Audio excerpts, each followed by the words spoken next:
Santa. The hitman?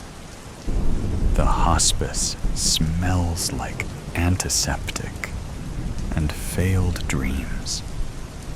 A Christmas-themed air freshener dangles from the IV stand, swaying in time with my father's mechanical wheezing.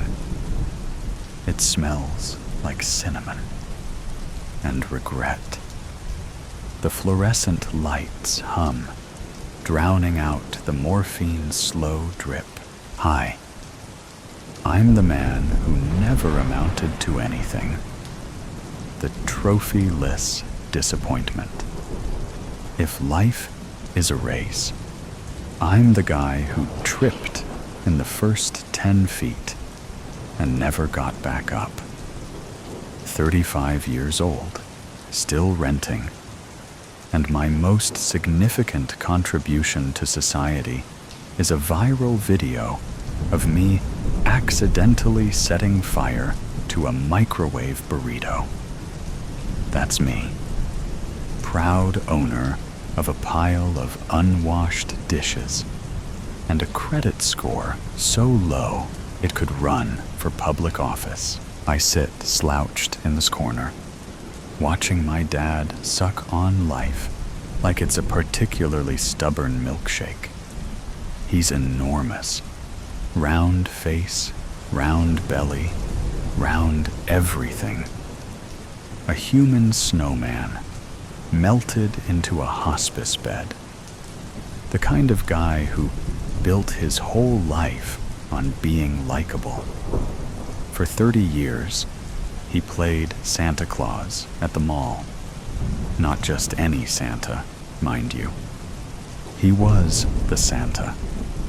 The one people drove 4 counties over to see. His face still pops up on Christmas cards across the Midwest. A local legend, a walking, jolly Norman Rockwell painting. And me?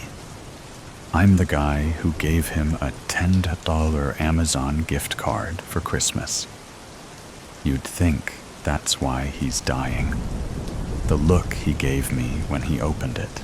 He beckons me closer, his hand shaking like a rusty wind-up toy. Come here, kiddo. Yeah, sure, I say, dragging the chair closer. It screeches against the linoleum like its legs are fighting with the floor. What is it this time? Another story about how you single-handedly saved Christmas at the mall in '93. His laugh comes out like a wheeze caught in a blender. Then he stops, face turning deadly serious, eyes boring into mine. I've got a confession, kiddo. Something big. I lean back. Here we go again. Oh, great. Did you save Christmas again? He laughs, shakes his head. His smile, faint but still there, cracks like old plaster. No. Listen to me, kiddo. I killed people. I was a hitman. The words hit me like a sucker punch to the ribs. His eyes twinkle with something far from Christmas cheer. For a second, I couldn't breathe. Not because I believed him, but because some part of me wanted to. Like, even in death, Dad had to be bigger than life. Then the ridiculousness hit me, and I laughed. Hard. Too hard. Jesus, Dad. Did the morphine knock your last screw loose? You don't think a guy with fake snow in his eyebrows could carry out a clean kill? Do you? Dad's grin spreads like butter on burnt toast, his cheeks wobbling like he's auditioning for Jell-O's next ad campaign. I stare. Words feel stuck somewhere between my brain and my tongue, like traffic on the I-5 during rush hour. I've got a list of things I never expected to hear from my father. I love you. I'm proud of you. There's a secret trust fund hidden in the walls. But this takes the cake, and then assassinates the baker. You're messing with me, I finally manage. Is this one of those morphine fever dreams? Should I call the nurse? Blink once for yes. Dad coughs out a laugh, deep and phlegmy, shaking his head. No joke. I was good at it too. Seasonal work was the perfect cover. Everyone sees Santa as a big, harmless teddy bear. No one suspects Santa Claus of carrying a 9mm Glock. I blink. Hard. He's lost it. The man's gone off the deep end, dragged the Christmas tree, the reindeer, and the inflatable snowman with him. I had a code, he says, his voice dropping to a low rasp, like he's auditioning for The Godfather. Never moms, never kids, and no one who liked Christmas. I rub my temples. So you're telling me all those business trips to Reno weren't about fixing mall contracts? Nope. He pops the P like he's proud.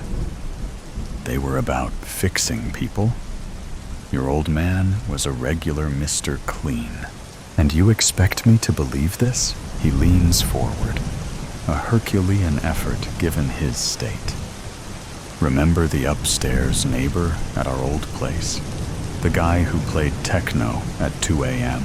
I nod slowly, stomach sinking. You said he moved. I moved him. His grin widens. To a landfill. Permanently. You're not serious, I whisper, but my voice cracks. Oh God, he's serious. Go to my apartment and look for a box labeled Santa's Naughty List. Top shelf of my closet. See for yourself. I'm halfway to the door when the heart monitor gives up. The line going flat, like it's tired of pretending he had time left. Dad's apartment is a shrine to Christmas. Not the classy Pottery Barn kind of Christmas. This is the Walmart on clearance kind. Everywhere you look, there's a red and green assault on the senses. Tinsel dangles like garish cobwebs. A nutcracker army lines the windowsill, their paint chipped like they've been through a war. Fake snow dusts every surface, not sprinkled, but dumped, like he'd been trying to recreate a blizzard indoors. I kick a pile of it near the couch. It puffs up, glittering.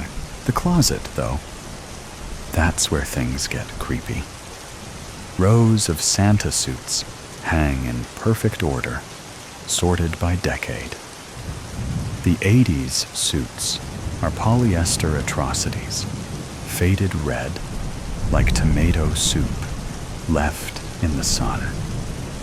The newer ones are lush, rich velvets.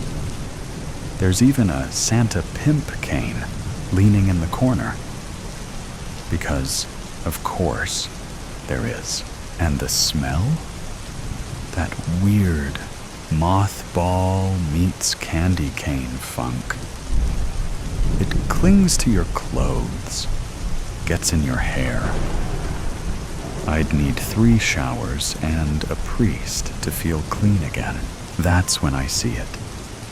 A box on the top shelf, labeled in Sharpie, Santa's naughty list. My stomach drops. No way that this is real. No way. The box creaks as I pull it down. Years of dust exploding in my face. Inside, the first thing I see is a pair of cracked glasses. Thick Coke bottle lenses, scratched to hell. Still smeared with something. A fingerprint, maybe. Or worse. Intrigued, I pick them up gingerly, like they might bite. It had a Christmas gift tag hanging from it, reading, "The neighbor who played ABBA on repeat." Next, there's a gold wedding ring, heavy, engraved with "Forever Denise." This one has tag dangling from it that reads, "Hired by Denise to take care of her abusive, cheating husband." She gave me fresh baked cookies, still warm from the oven, too. The box bulged with trophies, Christmas tags swinging off them like tiny glittery alibis. At the bottom, a mall Santa hat, its white fur trim stiff and crusted with something dark brown. Blood? Hot chocolate? Both? My hand hovers over it, like touching. It might connect me to him, but I jerk back. My heart pounds in my ears. This is insane. This is nuts. This is impressive. Turns out, Dad wasn't just a professional at making kids smile. He was a professional at making people disappear. The thing about secrets is they're sticky. Once you hear one, it clings to you like gum on a shoe, no matter how much you scrape.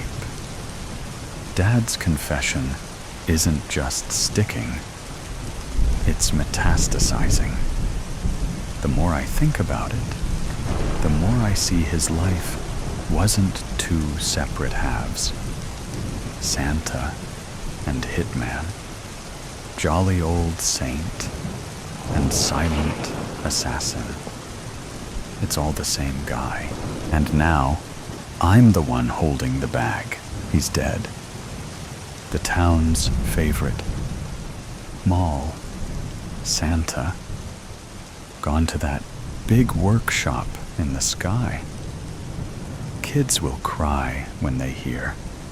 Some mom will bring them to the mall next week, hoping to see his stupid, twinkly eyes and hear his gravelly laugh.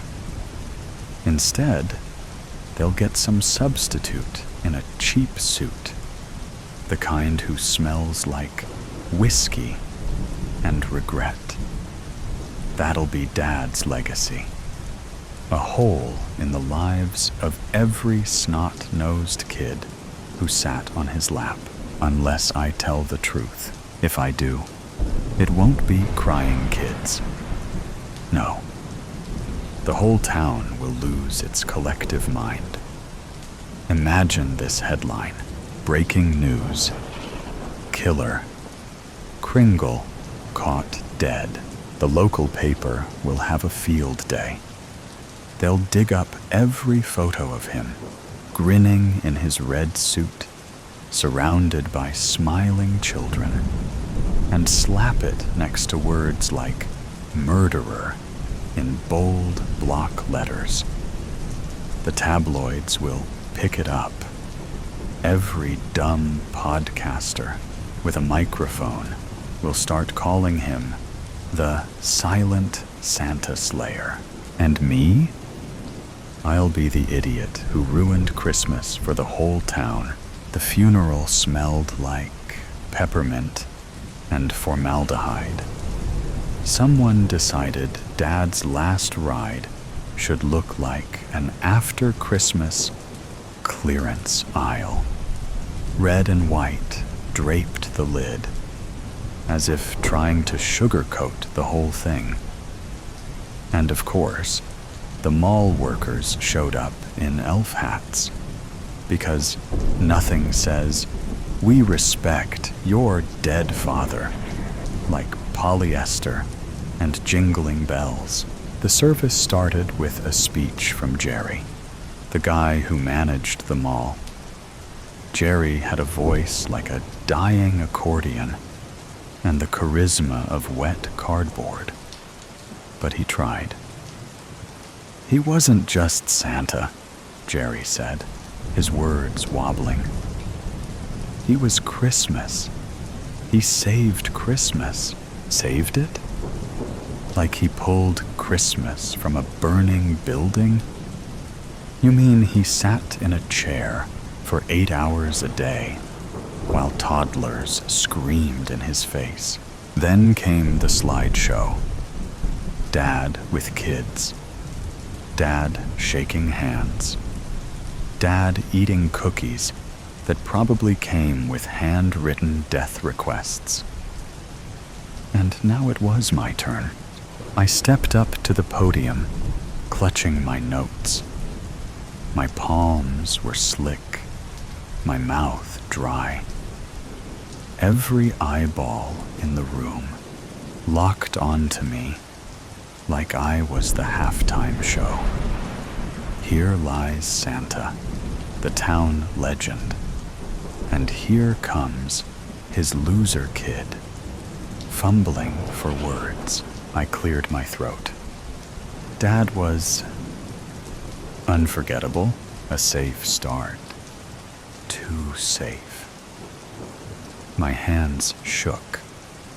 I glanced down at my notes, then up at the crowd.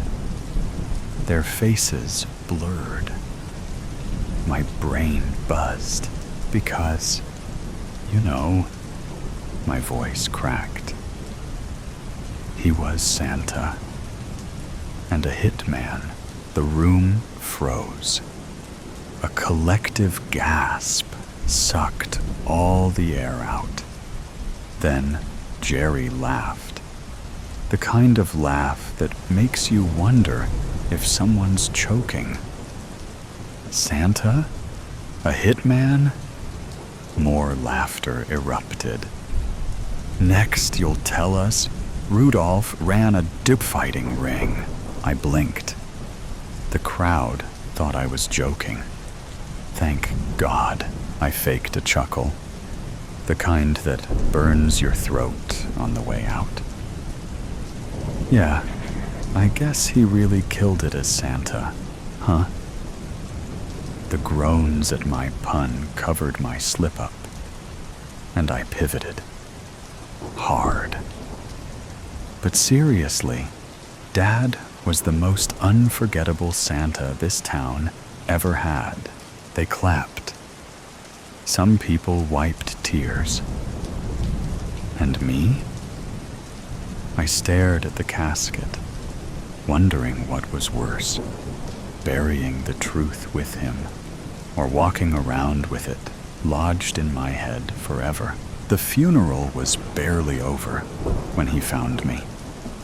Grizzled guy in a trench coat, the kind of face that looks like it's been carved out of driftwood. He shook my hand, his grip hard and dry, and said he knew my dad. Frankie, he said, like I should already know who he was. An old associate of your dad's. Associate? What kind of associate? Did Santa have a union? A reindeer mafia? Sorry for your loss, Frankie said. not sounding sorry at all. Your dad was a legend, one of the best in the biz. The biz? I asked, the words tasting like sewer milk. Frankie smirked, like I'd just failed some kind of test. He opened his trench coat, not for a gun, or a bomb, or a flashing incident, but for a business card. The font was a little too cheerful, a little too Comic Sans for what it said. Kringle and Associates. Holiday solutions for your problems. I stared at it like it might bite me. This is a joke, right? Frankie leaned in, breath heavy with something cheap and lethal. Your dad wasn't the only one, he said, his voice like gravel, rolled in honey. He pulled a candy cane from his pocket, twisting it between his fingers. Seasonal work. It's got its advantages. Keeps things clean.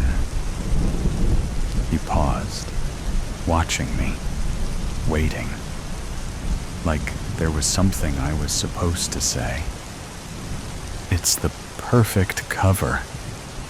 Frankie smiled, teeth yellowed like a dog just pissed in the snow.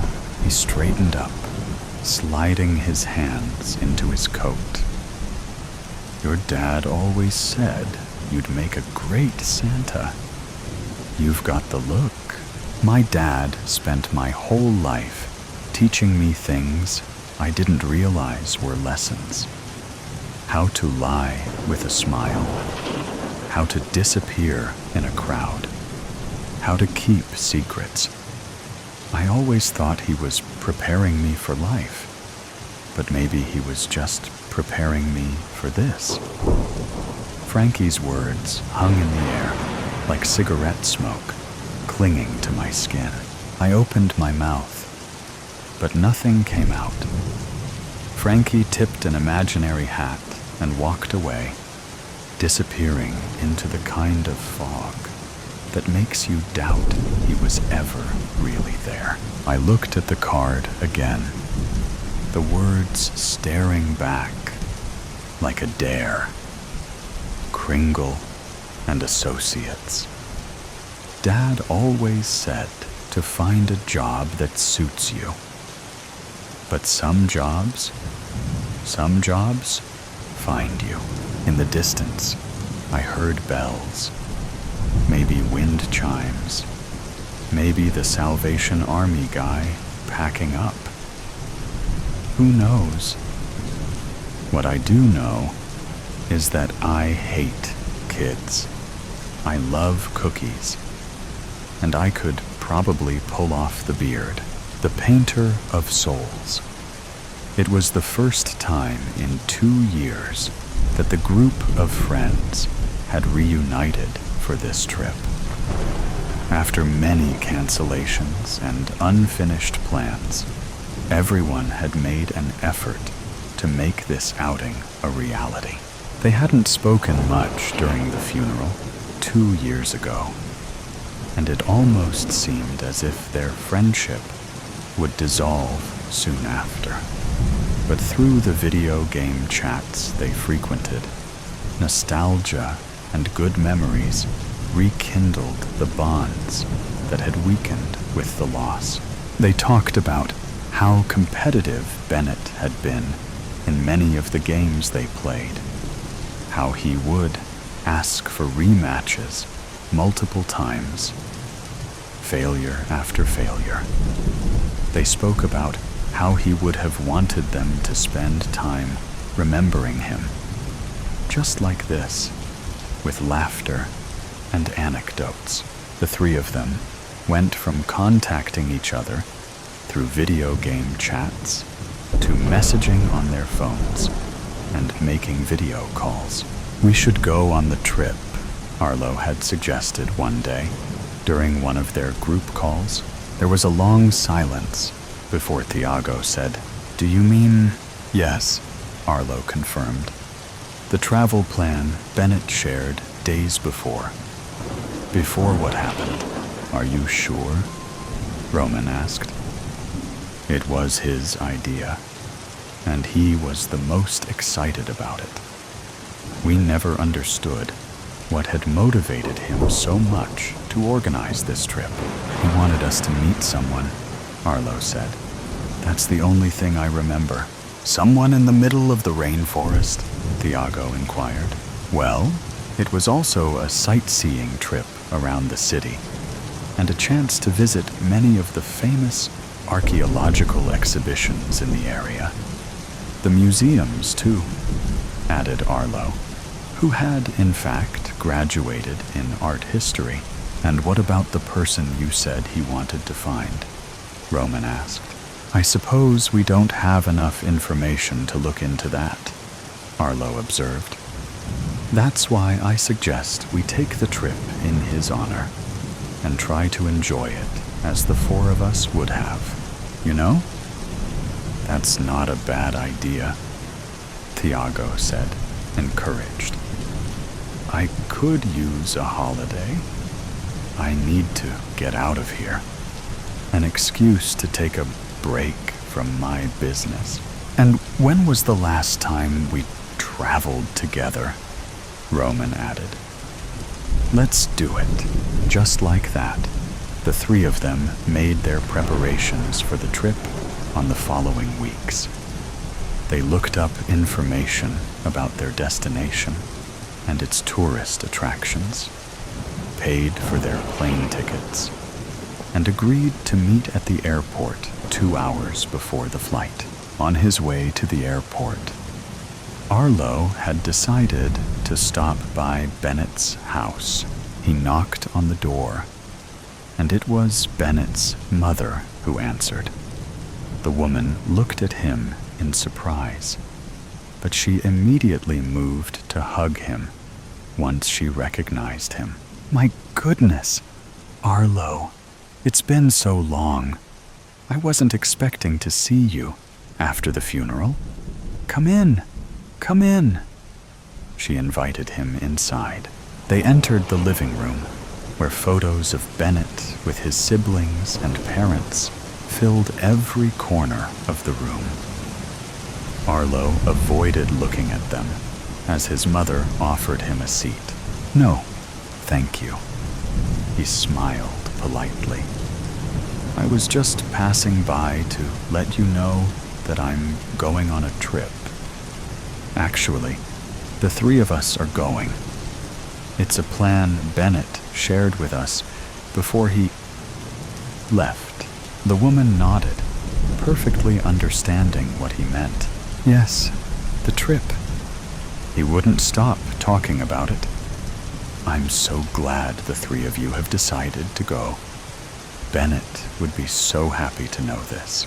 I know, Arlo sighed. I know we haven't spoken to you since the funeral. We tried to reach out, but it was very difficult. I understand, Arlo, she said, placing a comforting hand on his arm.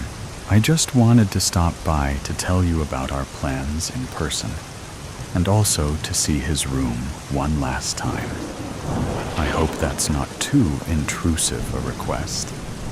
I just needed to see the last space he was in. The woman nodded again, understandingly. It's not intrusive at all.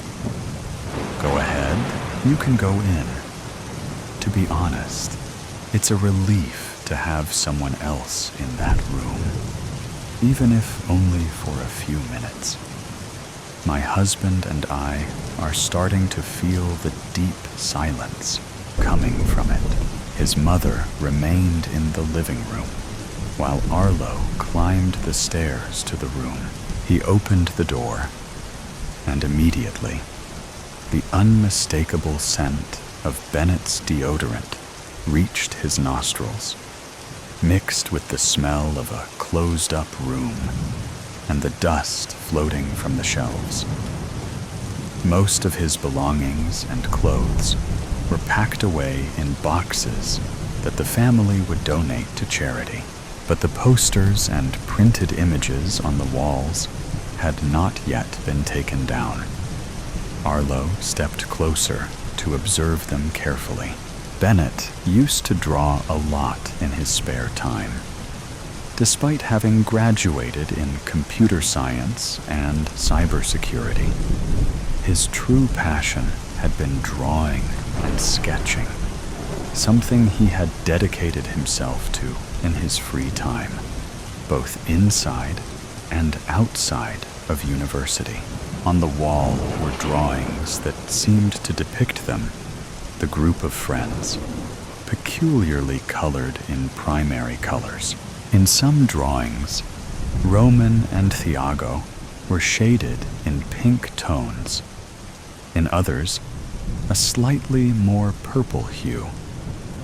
Bennett himself was shaded in gray. Arlo was always painted in red. Arlo gazed at the drawings with resentment, holding back the urge to tear the paper from the wall. During the first 2 days at their destination, the three friends spent their time at the 4-star hotel they had booked. When Arlo suggested going to the city center to explore, the other two sighed in annoyance. "We have a week and a half to explore whatever you want," said Thiago, still wrapped in his sheets. "We won't have the chance to enjoy this level of luxury once these holidays are over.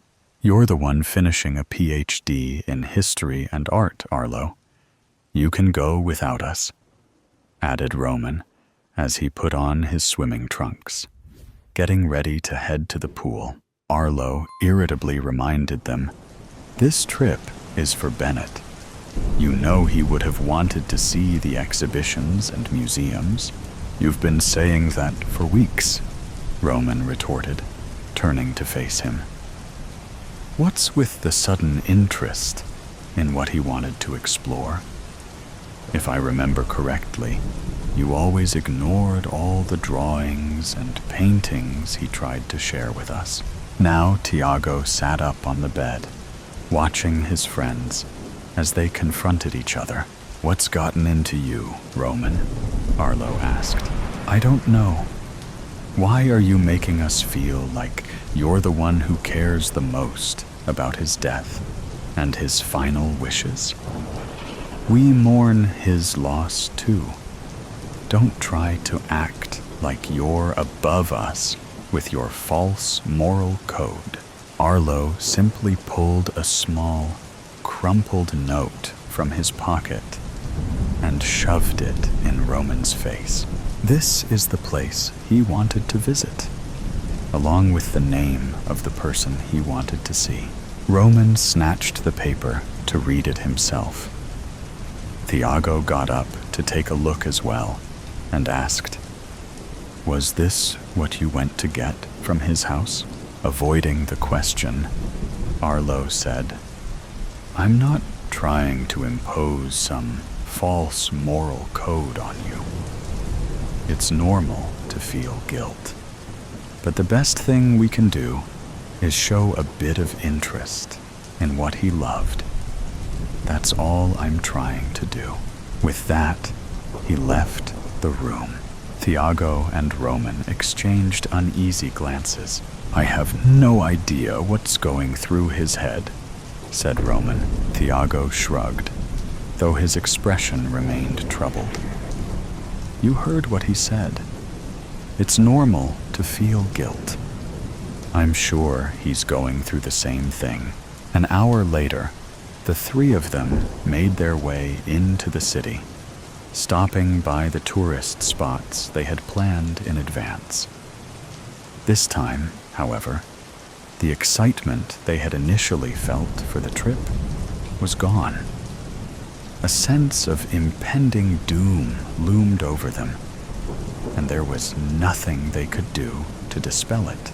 All of a sudden, what had been a journey in memory of their friend was being exposed as the farce they had tried to mask with that ridiculous excuse. The last place left to visit was the shop. It was an art shop. From the outside, it had that vintage aesthetic that attracted art lovers looking for something unique and different, something timeless, stuck in time. The three entered cautiously.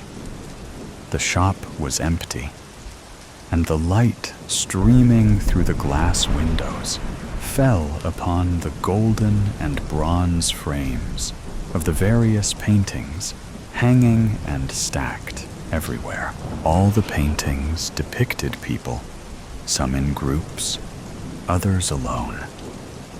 At first glance, they seemed like photographs, edited in different colors, but upon closer inspection, one could appreciate the hand-drawn strokes and the pigment of watercolors and oil paint.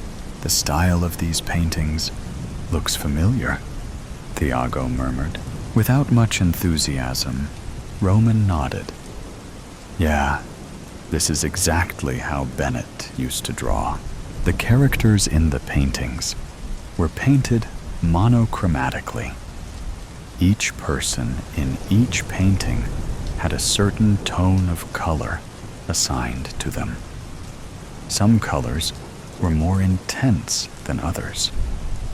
Background characters in landscapes or scenes were usually depicted in different shades of gray. In portraits, many were also colored in gray. The three had been so absorbed in the artwork that they hadn't noticed the man who had approached them to greet them. "Greetings," he said.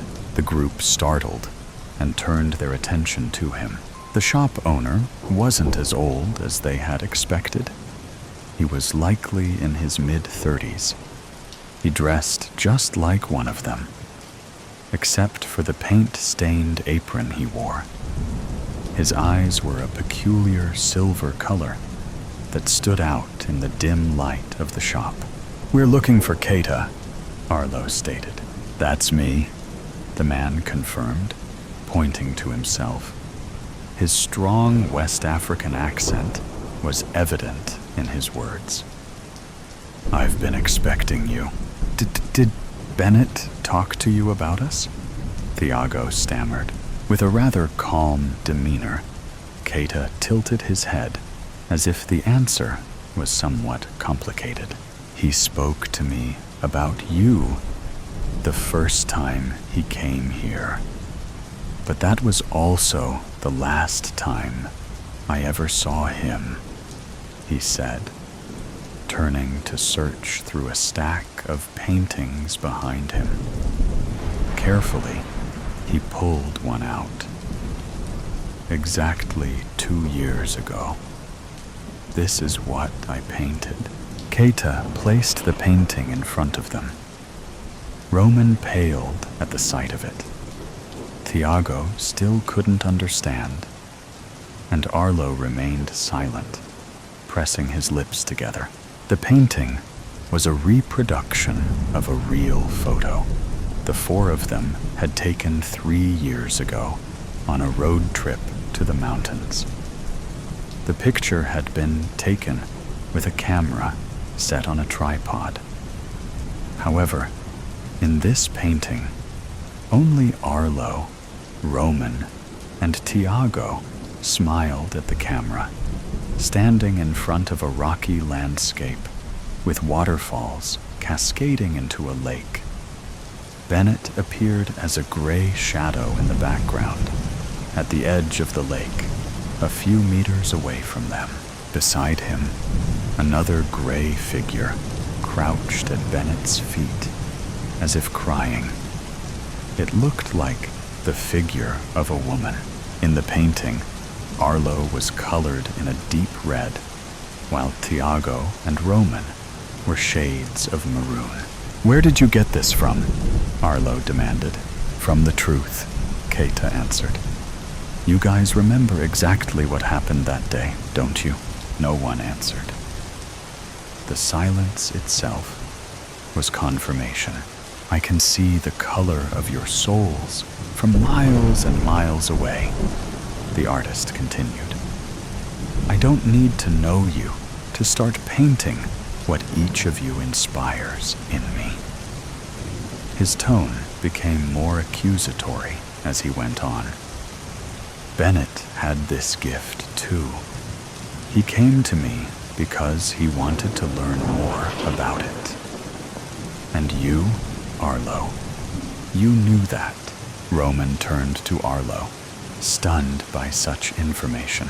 Yet you made him self-medicate with drugs, so he would lose his mind and end up taking his own life, Kata continued.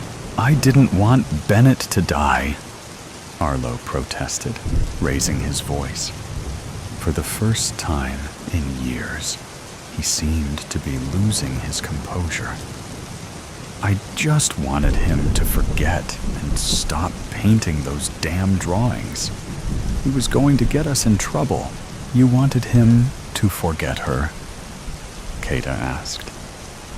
He walked over to his desk and picked up some drawings, this time on notebook paper, traced by a different hand. Bennett gave me these during his last visit. Thiago held them in his hands. Upon seeing the frantic sketches of a cadaverous woman in black, gray, and green colors, he gasped, "My God!" and let the sheets fall to the floor in shock. No one bothered to pick them up. She was on the way, Roman murmured, as if talking to himself, as if justifying it to himself. She came out from between the trees like a mad woman. That's why we hit her with the car. She fell into the lake, and there was nothing else we could do, Thiago exclaimed desperately. Why jump into the lake to retrieve a body that was already lifeless? All that Arlo said to Kata was, "What do you plan to do with all of this? Send it to the police?" At the absurdity of his question, Kata replied, "I am not in charge of the punishment of men.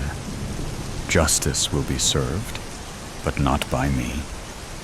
His silver eyes gleamed as he spoke.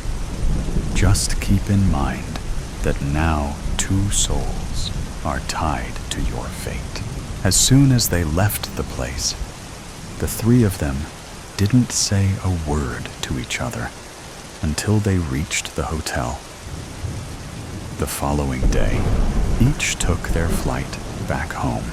In the following months, Thiago turned himself in to the police as an accomplice in the cover-up of the hit and run. He was sentenced to 3 years in prison. When the police interrogated Roman, he revealed that although they were all drunk at the time of the incident, it was Arlo who was driving the car and who suggested they continue the trip. Roman was facing 2 years in prison. No one knew of Arlo's whereabouts. He seemed to have moved and changed his name. The authorities did what they could to search for him. But since the victim had been someone suffering from a mental illness and had run away from her own home, and therefore had little family who could report her disappearance, except for a sister, they were content with having 2 guilty individuals in prison and letting the one who escaped go free. Months after all of this, in their respective cells, Roman and Thiago received a letter in a brown envelope. The letter consisted of a pencil-drawn illustration showing Arlo drowning in a lake of skulls. The lake was the only part painted in a deep red, like blood. Jailbreak. The cold, sterile hallway just outside of my confinement center wall made it possible to hear every footstep, growing louder as they neared me, fading as the person receded into the distance, marching to whatever task they were assigned. It was impossible to know how long I'd been here. Minutes felt like days. Hours felt like months. All I knew was that it was time. What was that quote from The Shawshank Redemption?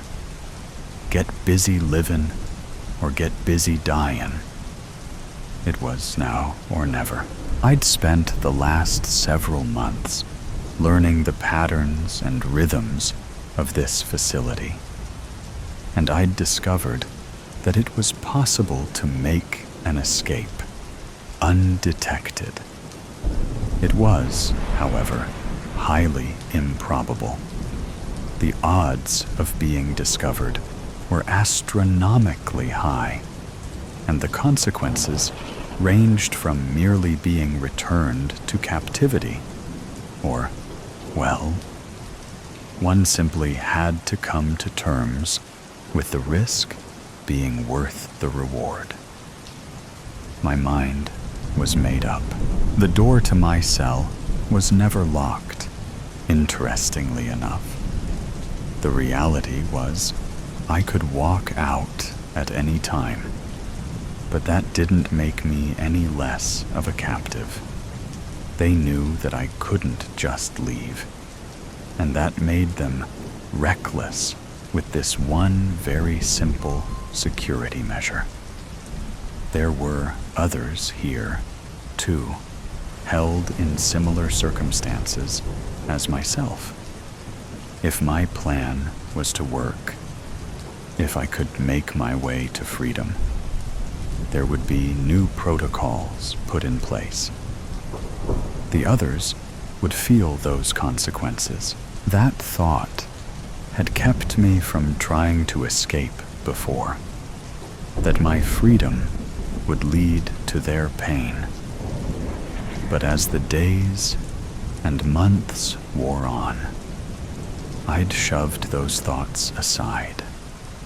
Surely they had tried and failed at exactly what I'm attempting now. Did they consider how their success would affect me? I strongly doubted it. It was every man for himself in here, despite the words I'd heard time and time again as the guards and wardens walked past my cage. Sunlight flooded through the one small window behind me. It seemed as though it had been weeks of gray skies. The warmth on my skin was all the encouragement that I needed. It was now or never. I listened for the sound of 2 sets of footsteps coming down the hallway. This pair always made their way along the corridor at the same time every day, always together. After them, there would be 2 more, but this time in singles, a few minutes apart. Then it would be time.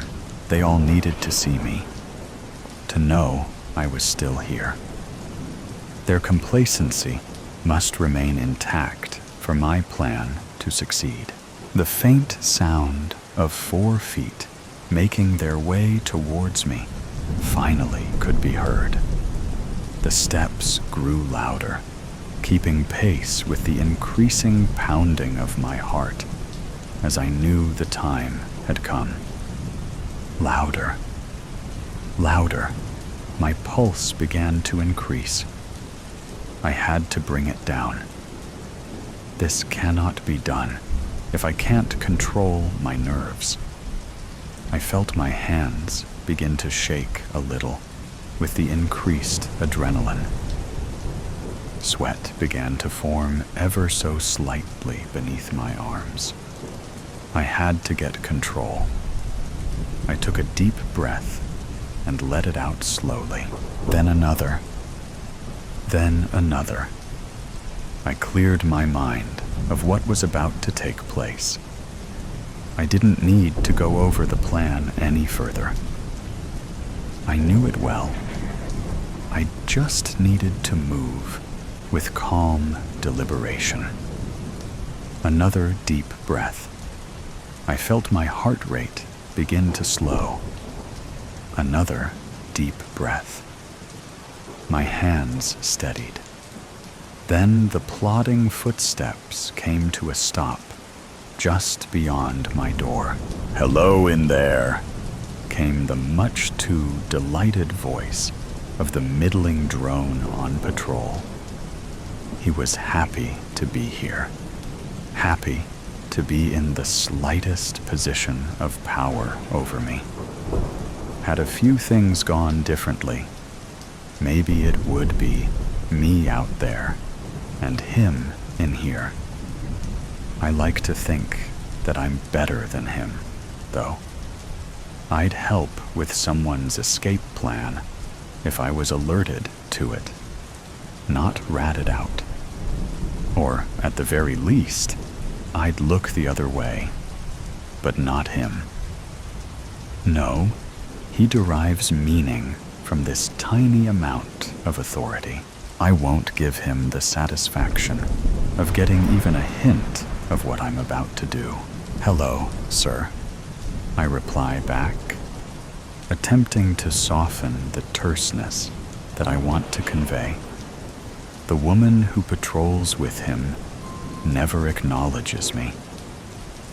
I can tell she believes he should be more dismissive of me, that he should use whatever mediocre power he has to diminish my existence even further. Nice to see the sun shining again, isn't it? It is. Hopefully, you'll get to enjoy it fully soon. I know I will. I continued to myself. Perhaps, but my shift does run pretty late into the day, so maybe another time. The woman sighed with impatience. Well, I should carry on. See you on the next pass. Yes, on the next pass. Good day, sir. Their footsteps fade into the cavernous recesses of the facility to my right as I await the next set of footsteps. The waiting seemed to be the worst part of my plan so far. It gave my heart too much time to become anxious, so I tried to occupy my mind with thoughts of how the woman would berate the man if my actions were ever discovered, particularly if it became known that mere minutes after they'd passed, I'd made my move. A smile drifted across my face at the thought of it. She clearly had some type of authority over him, but I knew for certain it wasn't in rank. Perhaps it was in that same way that many women had authority over many men throughout all of time. The issues that my leaving will cause him, the erosion of his pathetic authority, brought a great joy to me that steeled my nerves for my next encounter. I heard the clicking of heels echoing in my ears, and I braced myself for another interrogation. This time, however, there was only a slight pause, and then hurried footsteps away down the hall. I heard a slight commotion and some raised voices, an uncommon occurrence that I hoped would resolve itself quickly. I strained to listen, to determine if this new development would derail my escape before it had even truly begun. It's not what you think. Please? I just needed... You needed what? It was the man who had just stopped and spoke to me. He must have backtracked and surprised the poor guy, who clearly had the same thoughts of freedom as me. Why did he choose to go now? The timing was way off for any chance of success. Pathetic fool. I cursed him under my breath, because now they'd be on high alert, if they weren't already. Back in your cell. You don't come out until we say you can come out. I thought that was clear, but please, tell me if I need to make it more so. Do you want me to do that? No, sir. That won't be necessary. I'll have to report this, you know? You brought this on yourself. Perhaps the officers will have mercy. But it's really out of my hands. The silence that followed must have been the poor soul's sad acceptance of his fate. Finally, I heard everyone continue on their way, and I listened for the steps that would signal the beginning of my mission. I said a quick prayer that my outcome would not be the same as the one I'd just witnessed while the third patrol made its way to me. "Hello in there," came the petite voice of a woman nearing 60 years old. If she was a day, she really couldn't prevent anyone from leaving on her own. But that was just as true of the others who passed by here. Their abilities relied completely on their willingness to report to those who could act. Dodging detection by these tattletales was the only path to a successful jailbreak. "Hello, ma'am," I replied back, hoping I concealed my utter disdain. Calling me ma'am is unnecessary, but even more, it is unwanted. You make me feel old. My apologies. Nice to see the sun out again, isn't it? She examined me as she asked the question. It was not small talk. She was searching me. Yes, it is. It's been a while. Hopefully, you'll get out to enjoy it.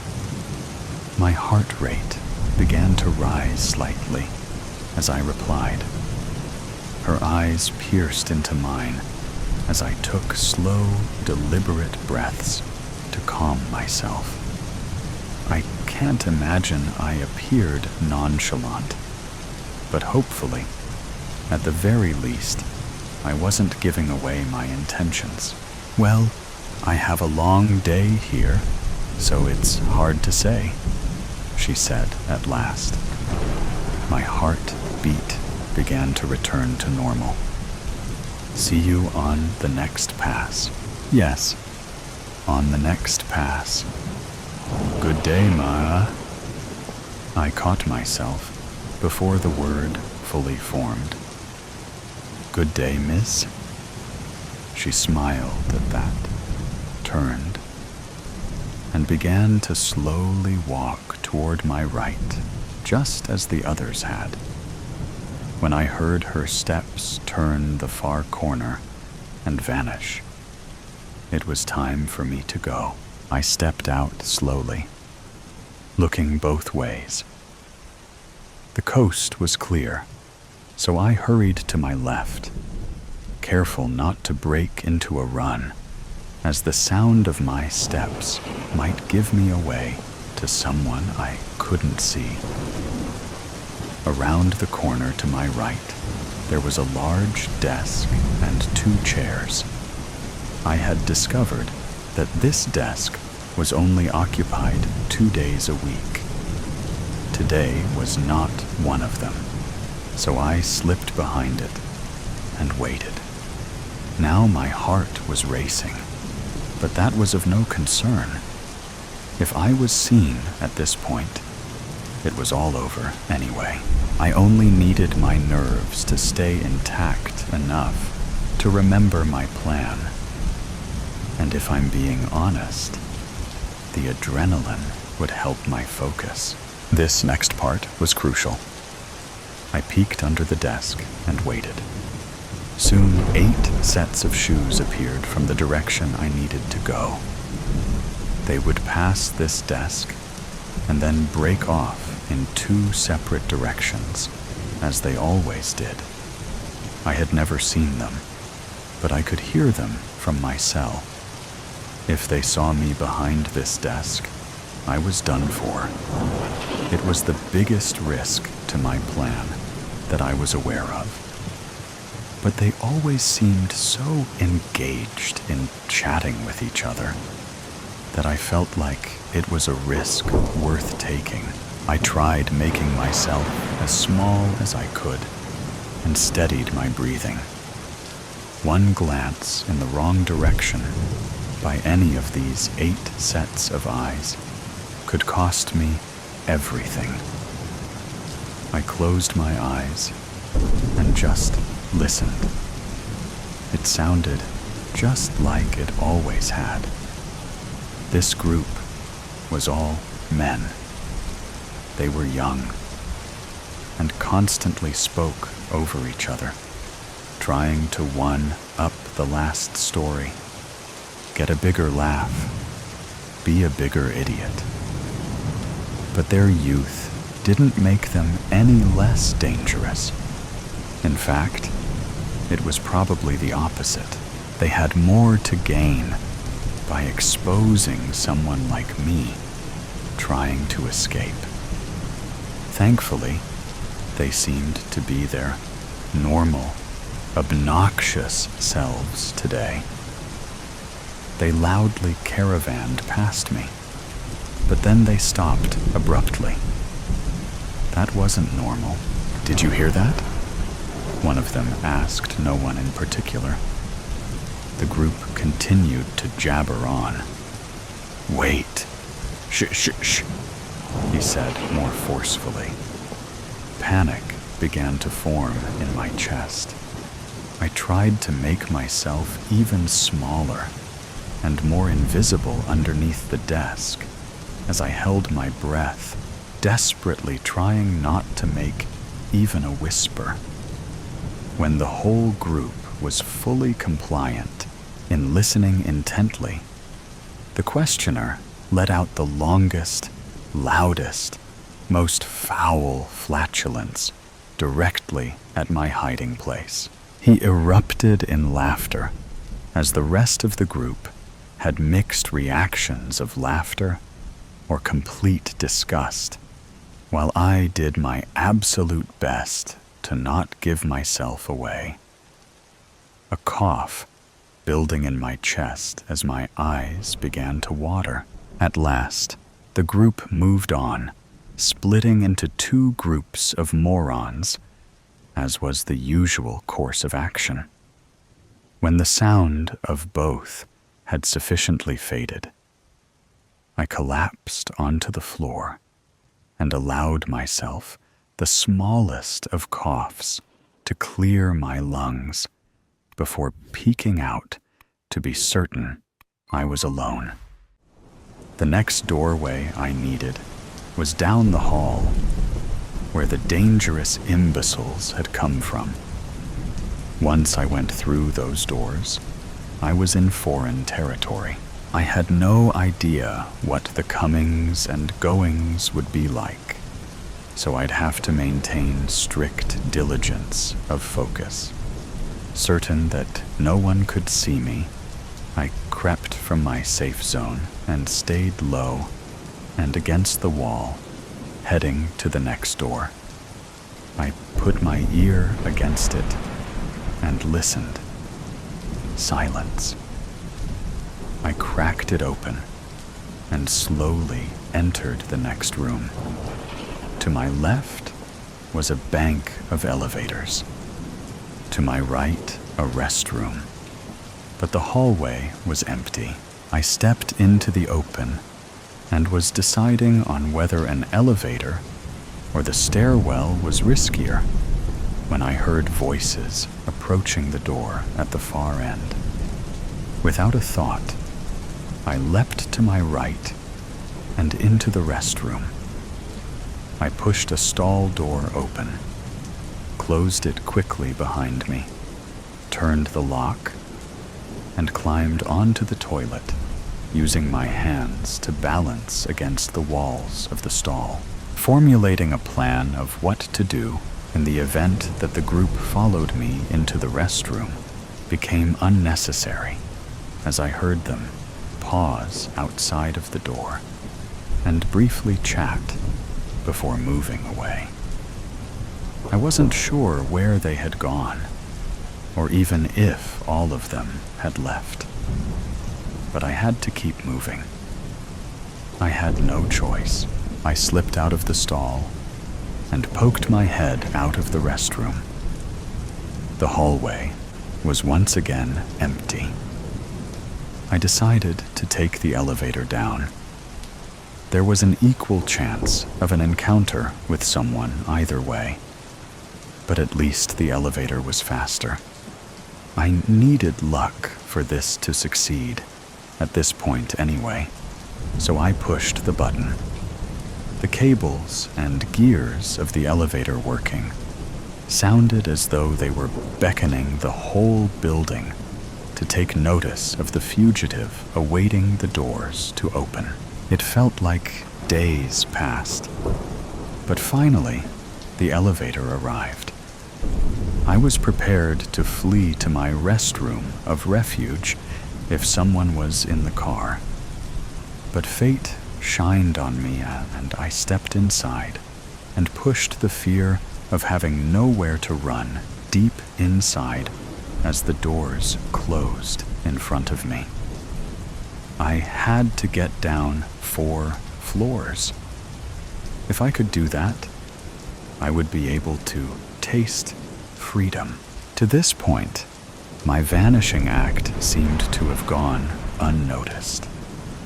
I heard no alarms. No one seemed to be chasing me. The doors opened on the ground floor, and I stepped tentatively out, checking both directions.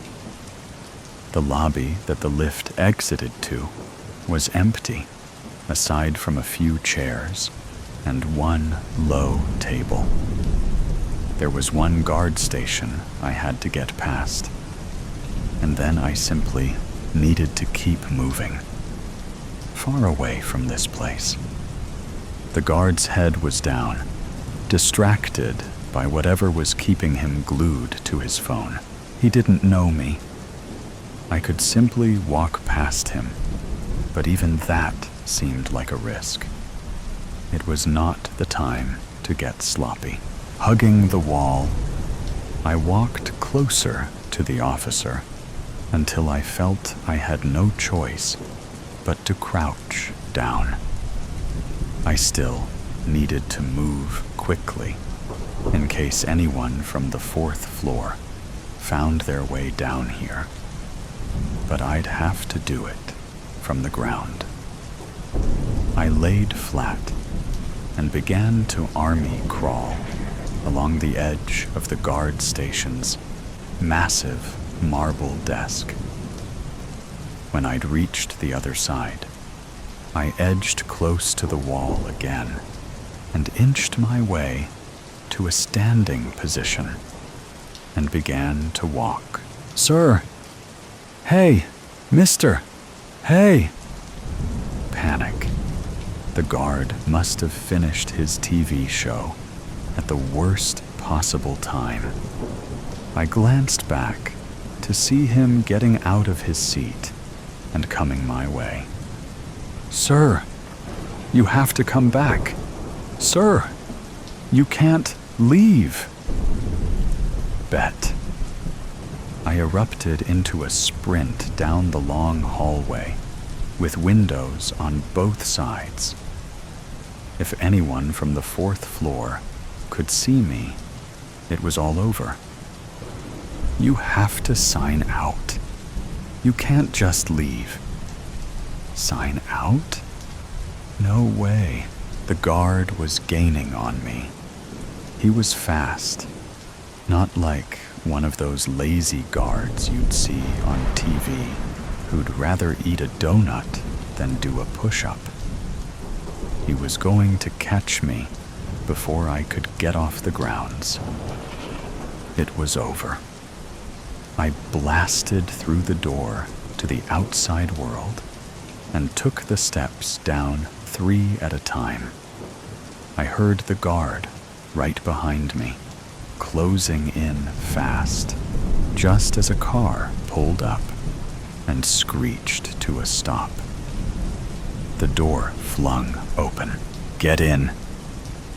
I didn't stop to think. I jumped in and was closing the door as the car began to speed away. I glanced back to see the guard cursing and throwing his hands in the air before I turned to the driver. Perfect timing, I grinned. I wasn't sure if you could make it. You have your clubs? Matt's got 'em. He said he'd meet us there. So your boss let you go? Ha! No. But it's fine. No one knows I left. And by the time they find out, it won't raise any suspicions. No way I was missing the first round of spring. I knew it! I told them you'd make it. You just won me $20. Glad I could help you out. Buy me a beer at the turn. Now step on it. I want to putt a few before we have to tee off. Those eyes of mine. The machine beeped, boiled and seethed. I pressed the button and water leaked, filling the cup to its brim. A cup of coffee, pure. I opened the window wide, letting the breeze tingle the fuzz on my nape. Sat beneath it, picked up the cigarette from the ashtray that had burned lonely for so long that the ash stretched from its tip almost to the cotton, forming a bridge undisturbed by its weight. I shook it off and pulled on it. The taste of burned butt dominated the tobacco tang. The coffee cleansed it. Drops from the drizzle intruded on my domicile, enhancing the soothing effect of the wind on the dots they marred. The sun had tucked tail and crept behind clouds. Rest, the doctor had prescribed. Nerves, stretched thin, throbbed in harmony with the rain. Oh, the rain. How could I, Doc? The weather called my name. I donned my shoes and jacket, closed the door, strode down the stairs to the streets. The slabs of cement towered over, reaching for the skies. The drops welcomed me, painting me gently. A ball snuck in, got trapped between my eyes and glasses, while the rest rained down like arrows on a battlefield. People buzzed up and around, busy little bees. Yet, however or whomever I tried to peek at, all that I managed to see was but a blur, mangled by the shower, by the rain, by its tears. They paved a path for themselves, dug ruts on my glasses. My vision failed to pierce. I trailed what I assumed to be their tracks. When one's feet made space for themselves on the puddles as they stepped, and left it vacant when they departed, That's when the ensuing spot got filled with water. It created a momentary footstep. That's what I followed. A fleeting moment along the restless ponds, vibrating in seclusion from one another. The vista of concrete proved inescapable. For the moment, the puddles were left undisturbed. That's what they showed. A reflection of gray, hubs of broken dreams. The vehicles behaved strangely under the rain. They too beeped, stalled, and buzzed around. The path led me along the blocks, passing from one street to the other. The vistas remained the same. Were they copies of one another? Or was I stuck in place? I lifted my head and flicked the flock of drops off my locks. That was the third bus stop that I approached. The carrier reloaded, its travelers hurrying outside with new ones coming on board. To avoid the crowd, I lingered in my gait, pulled out my pack, and plucked a treat. The way it nested on my lips brought a moment of respite. The lighter struggled, producing sparks, again and again. Yet no flame. The rain dampened both. The bus drove off. I continued my journey with no obstacles in sight, threading the many tracks left behind. Need a light? A question asked from beneath the canopy of the stop. The mess on my glasses had turned to a layer. A coat of mist. A mush of hair, clothes, legs, and arms. And a lighter, lit with a gray-washed flame. I crouched, touched the light, and tasted the smoke.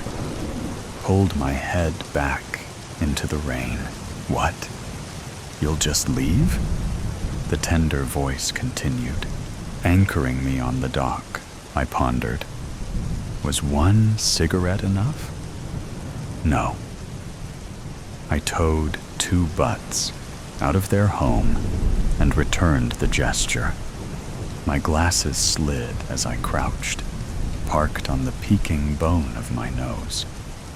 The clouds had slid too, allowing the sun to shoot its beams on the glass walls of the bus stop. Their pallid reflection blinded me, but I felt the pack lighten. The person lagged, suggesting hesitation. Disturbed by the sudden change in the weather, I looked back at the sun, but it was no more. Thicker clouds had settled in. The rain was picking up heat. Don't miss the next one. If you wish to avoid the deluge, that is, I said, stowing the pack into my pocket. The hymning tone concealed a plea behind my ear, maybe one of attention or of interaction. Entertaining these ideas had brought me here, so I failed to see a reason for another attempt. My surroundings grew tired, a waterlogged world crying in its stead. Steps continued. The rain poured. The worse it got, the fewer people brooded. How did I end up here, I wondered, amid this city, amid the crosses of colorless walls, and amid the faceless people? How far had I wandered? How long it had been? I swerved on the road, heading towards the park. An island with different scenery. Or so I thought. The rain had dug its claws here too, washing away all that would help me recall what was. Think of what could have been. Instead, I was forced to watch what is in another gray landscape. The sky's tears battled with the leaves. The branches swung at one another. Fierce battles ensued. The road continued straight up to a fountain, where it diverged and transformed into a circle, and restoring itself back into a straight line, it continued. I sat near the formation, for the trees obeyed the road, and the sky, with its gray clouds, remained visible, and the battles fought turned into echoes from afar. The rain poured, thickening the layering clog on my glasses, changing it with another, never letting them rest. Down it poured. My cigarette had long been extinguished, yet the respite it brought remained all the same.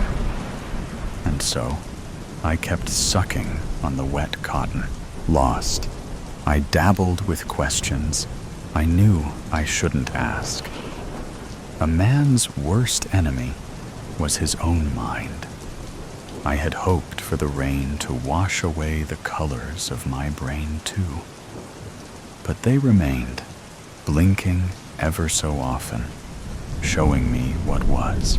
My clothes heavy, burdened with the rain, pulled me down on the bench. My hair too, wet, as if splashed on my scalp. I bit the butt with my teeth and looked above, to the soaring skies. My eyes were protected, so I didn't flinch. Instead, I enjoyed the moment of rain, enjoyed the moment of solitude, the moment of respite. The rivers ran, the fountain spat, and the clouds rumbled. I remained. For how long could I remain? For how long would I? My legs pulled in pain, and noise had settled at the bottom of my feet, a numbing pump. My head ached. I pulled on my dimmed cigarette. In this park, I had hoped to encounter a spark of life. The leaves were falling, the branches were breaking from the wind, and my ankles drowned beneath the rivers. The pouring rain consumed. Hungry, it ate everything. But the pain, my teeth failed to cling on. My mouth gapped. I dropped my companion. It soaked, increased in weight, and sank. What was another lost cigarette in the rinsing sea? Angry Highway by Stephen Scott. Get the hell out of the way. Jerry made sure to honk twice at the fellow in the fast lane. The car moved over, slowly. He moved closer to the man's bumper and flashed his headlights. Come on, stupid jerk. David clutched his armrest, trying to hide his fright. Jerry, calm down.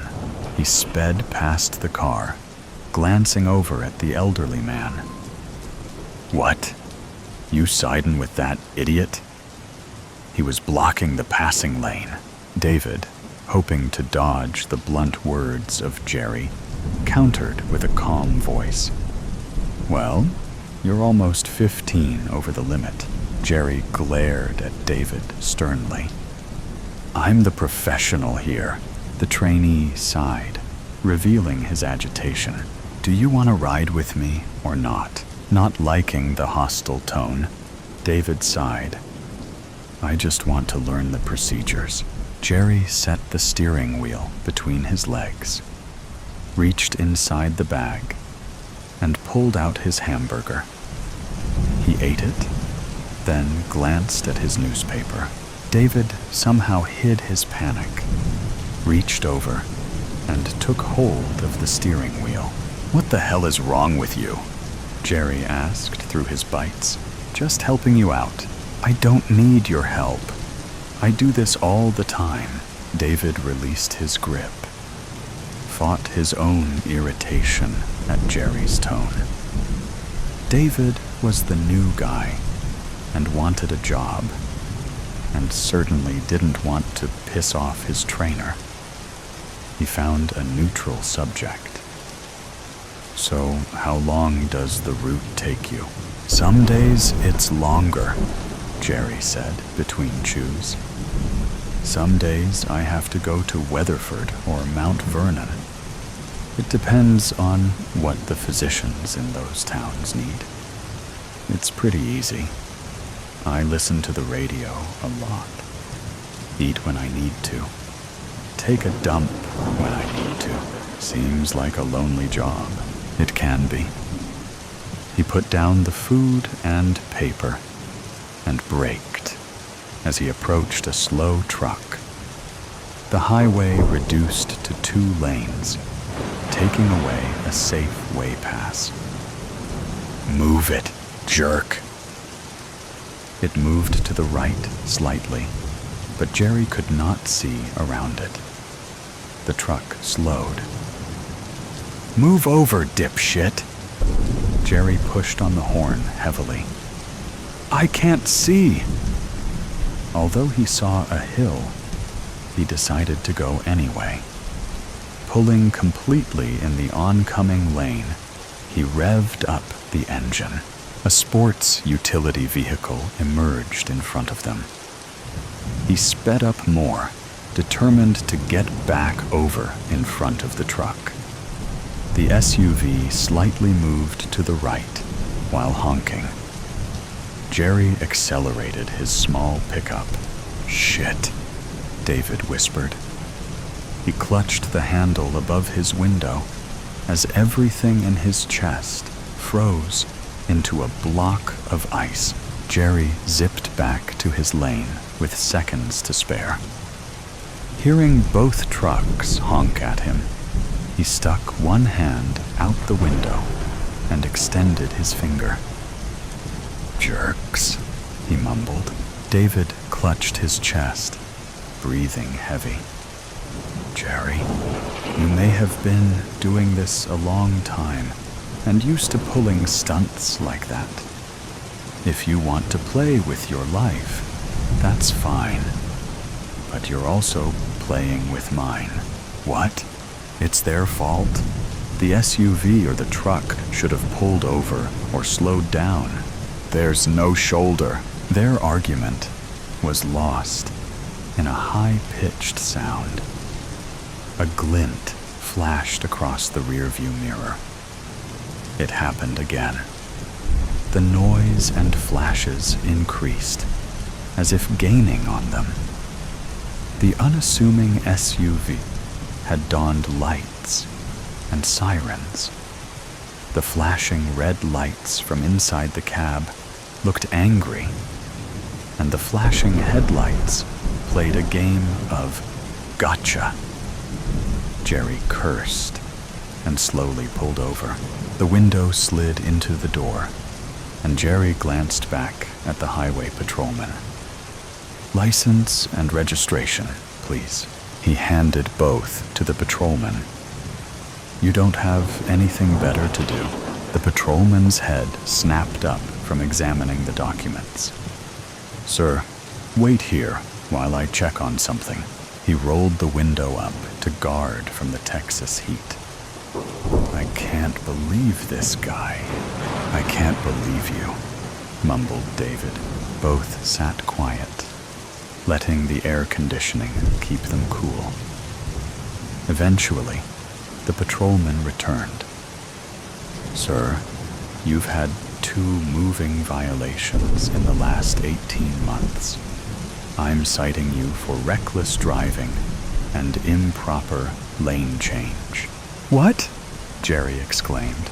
I can't believe this crap. Sir, according to my radar, you were doing more than 20 over the limit. You made a lane change with a solid yellow line and within a quarter-mile of a hill. You endangered my life and the life of that trucker. I ought to throw this ticket away, Jerry said, while shaking it in the patrolman's face. I'd then have to cite you for littering. Drive safely, sir. Jerry rolled the window back up while putting the ticket in his visor pocket. With the window cracked, he had to get in the last word. Asshole. He stewed at the patrolman while driving away.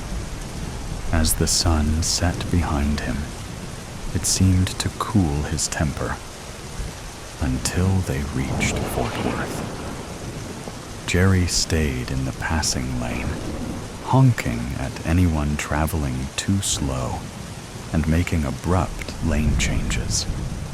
Almost to the office, he sailed through 2 red lights. He stopped when a car in front of him stopped for the traffic signal.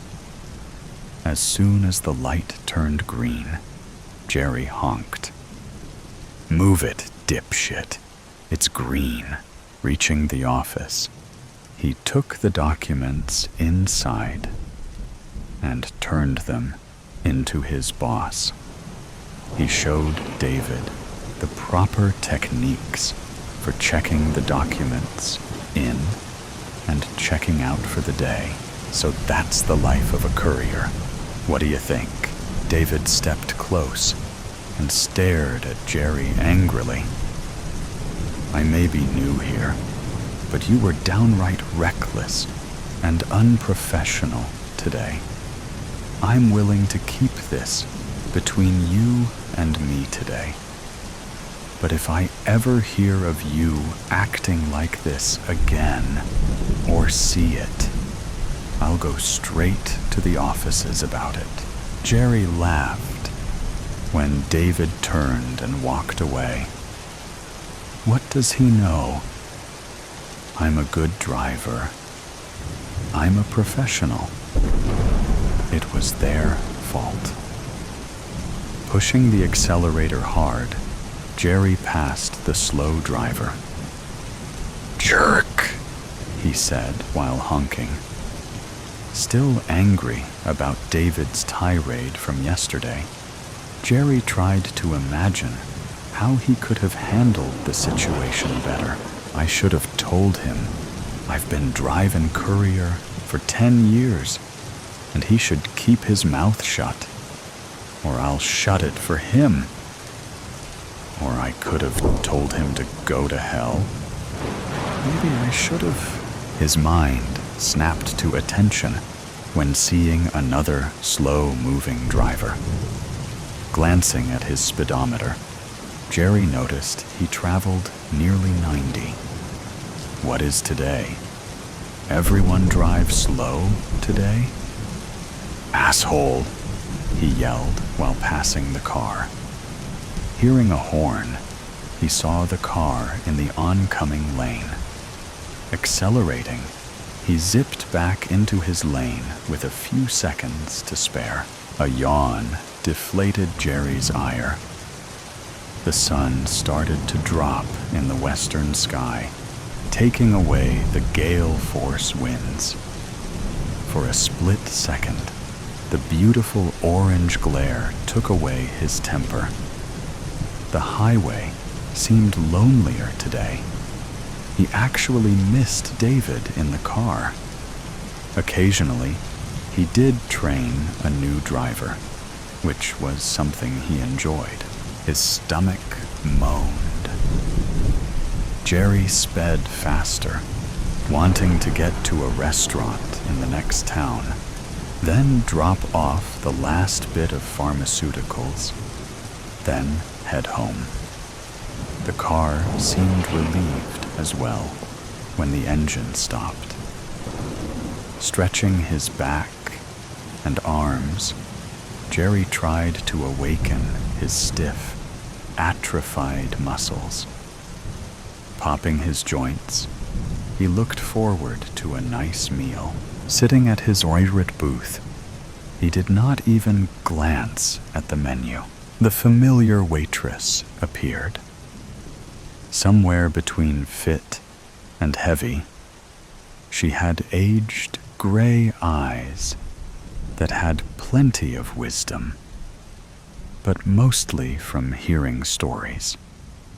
Her wrinkles disappeared in a smile, giving off a pleasant light. It was the typical small-town cafe waitress who had the friendly ear and subtle wisdom. "Hi, Jerry." "The usual?" "Hey, Diane." "Yeah, the usual." "How's the job?" "Boring as ever. Picking up piss, drugs, and lab tests. At least all the idiot drivers make it interesting." She smiled while filling out the ticket. "It'll be out soon, hun." Jerry sighed, dreading the 2-hour drive back to Fort Worth. Damn dipshit drivers. Not all idiots. Jerry looked at the old man who sat in the booth next to him. Was he there before? They all can't be idiots. Grandpa said, if you meet one idiot a day, you met an idiot. If everyone you meet is an idiot, you may be the idiot. He was right, you know. Anger's no good. It leads to prisons and a terrible lot in life. The darkness almost hid the distinguished wrinkles and tired eyes. A red, faded ball cap had Stan's Trucking stenciled on it. I used to be on the giving end of anger. Now I receive it. Constantly. Perplexed, Jerry wondered why a man whose voice had so much wisdom also dripped with sadness. "It's a lonely life," the man said, "but it's my lot. I'll take it, though I hate it." Jerry hunched his shoulders. "Hate what?" "Ever since..." The man shook his head, unable to finish his sentence. Jerry stood and glanced outside, noticing the large, black truck. "That yours?" asked Jerry. The old man nodded lightly. "Yep, been driving it for years. I hope someday someone can take my place." Jerry stood, wanting to get away from the bizarre old man. He rushed to the bathroom, washed his hands, then returned for dinner. "Good," Jerry mumbled, glad the old man had left. Glancing out the window, the truck was also gone. The waitress finally returned with dinner. "So, Diane, what's with the old coot who was in that booth?" Debbie narrowed her eyelids. "Old man?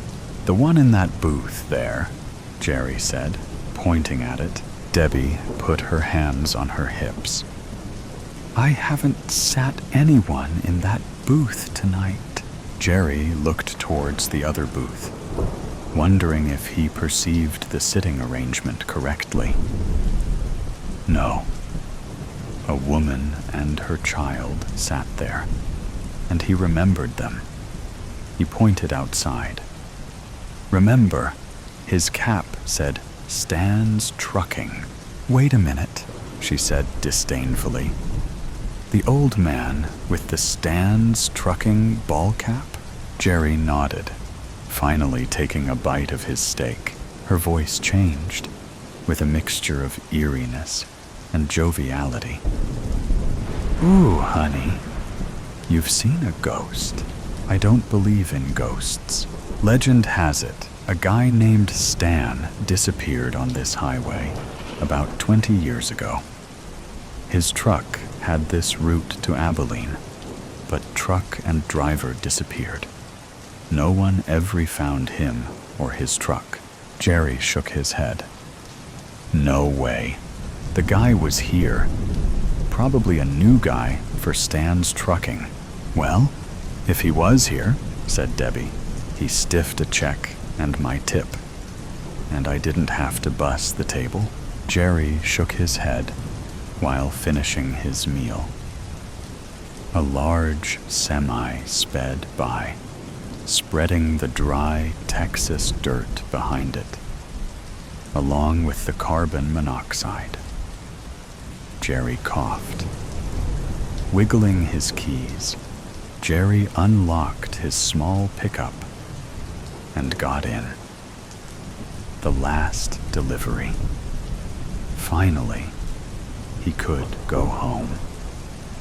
2 more hours, then a weekend of rest and recreation awaited him. His wheels launched him onto the lonely, dark highway. Darkness spread in front of him, while the sun's light faded behind him. Jerry's eyelids felt heavy. Too much to eat, he thought. He slapped himself and turned on the radio, trying to wake himself. After singing a few bars, he yawned, preventing any distinguishable lyrics. Quickly, he switched it over to a talk radio station, hoping the host might stir some thought to stay awake. No. The eyelids tried to shut. He jerked his head up and opened his eyes wide. As soon as he finished, they tried to shut again. He snapped his head to attention, hoping to stave off sleep. The right side of his truck vibrated heavily, jarring him awake. Quickly, he pulled off the rumble strip and back into the lane. Shaking his head, he remembered a rest stop about 40 miles down the highway. He hoped to make it. His head dropped again. Jerry's eyes blurred. As his vision narrowed, his mind relaxed, anticipating blissful sleep. Almost there, unable to fight it, his eyes closed. A loud honking noise jolted Jerry awake. Cursing, he pulled his head up and cursed loudly. What the? Headlights closed in. Too bright and too close. They almost blinded him. Back off, jerk. Fully awake now, Jerry saw his speed near 85. The vehicle behind him closed the gap. Able to flip the rearview mirror, he sped up, trying to gain some distance. The truck continued to remain close, as if taunting him. I said, Jerry said, while tapping the brakes. Back off. The loud horn almost hurt his ears. It sounded 3 or 4 times. The truck closed the gap again. What the? Jerry said, while flipping off the driver. He hoped the driver of the vehicle could see him. The loud honking started again, jarring Jerry's eardrums. He wanted to cover his ears, but he feared taking both hands off the steering wheel with this maniac behind him. Seeing the small shoulder, Jerry pulled to the right. He ignored the annoying vibrations from the shoulder grooves. Okay, he said, while slowing down. Go ahead and get around me. The vehicle also pulled over, maintaining a close distance to Jerry's bumper. What the? He glanced ahead, seeing nothing in the oncoming lane. It's clear, you idiot. Get around me.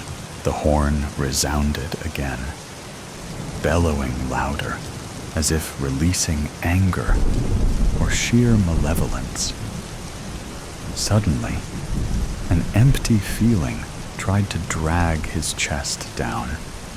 Sensing harm as the driver's intent scared him, an ominous dread filled his chest.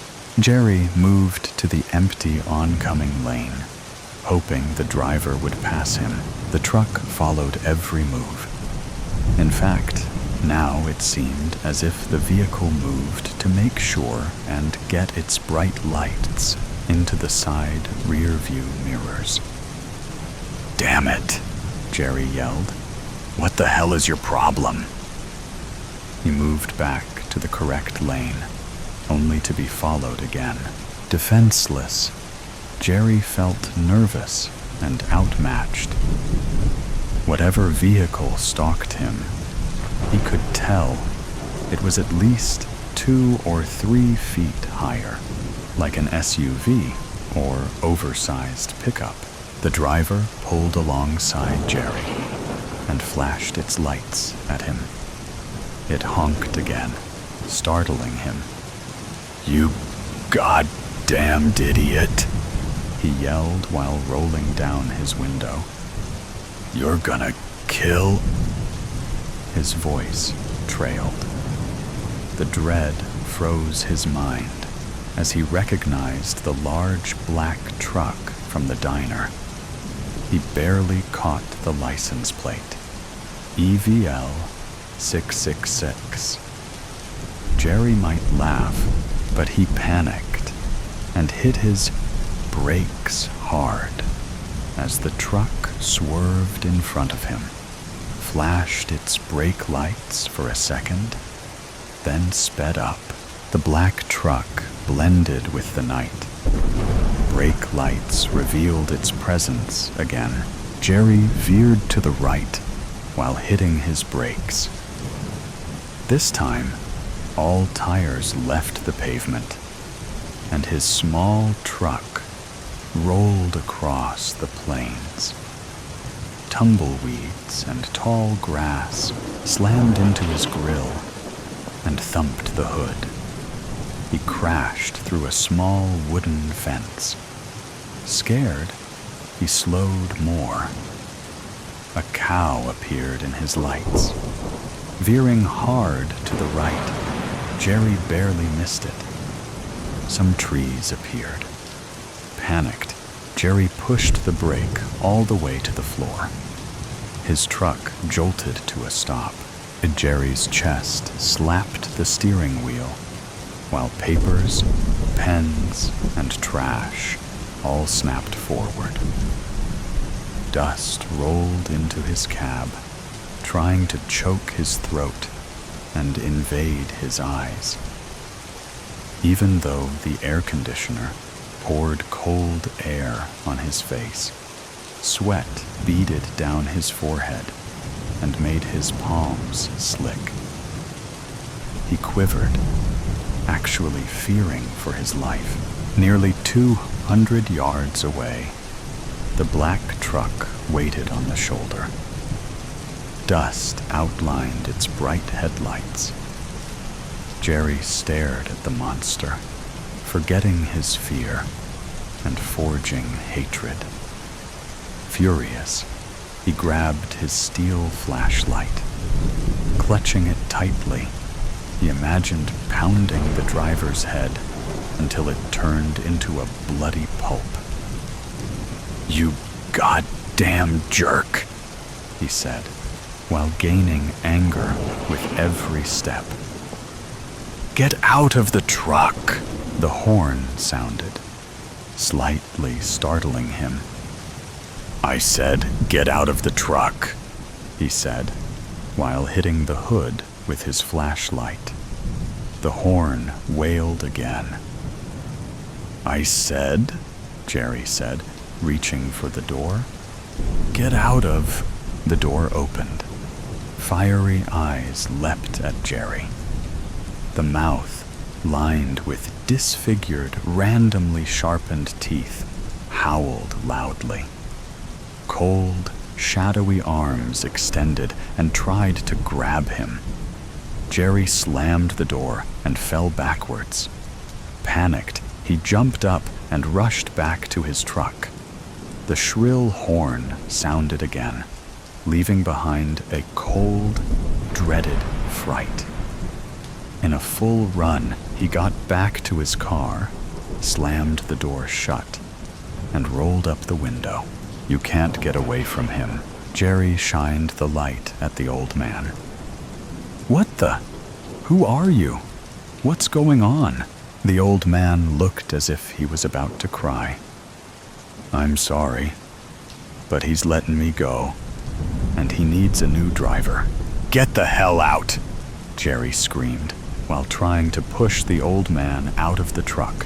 More confused than scared, Jerry stopped trying to extract the man. "What are you talking about?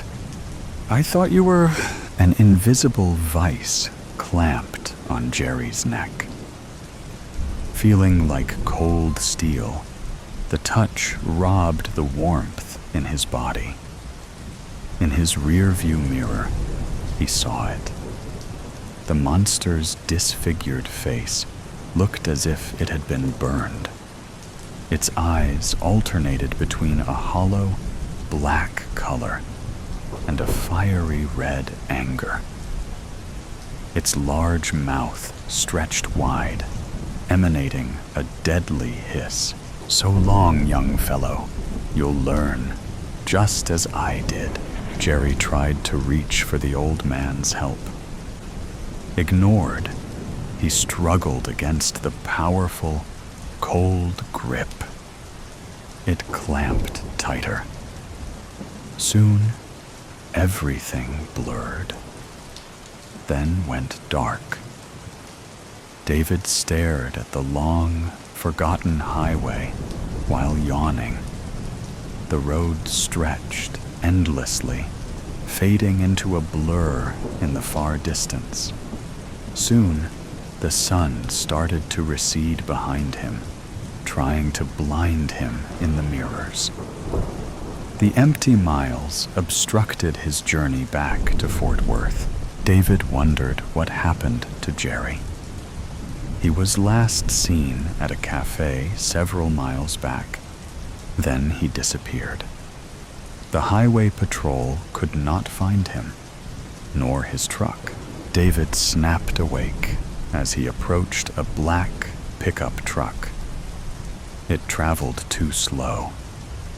Needing to get around it, David moved to the left.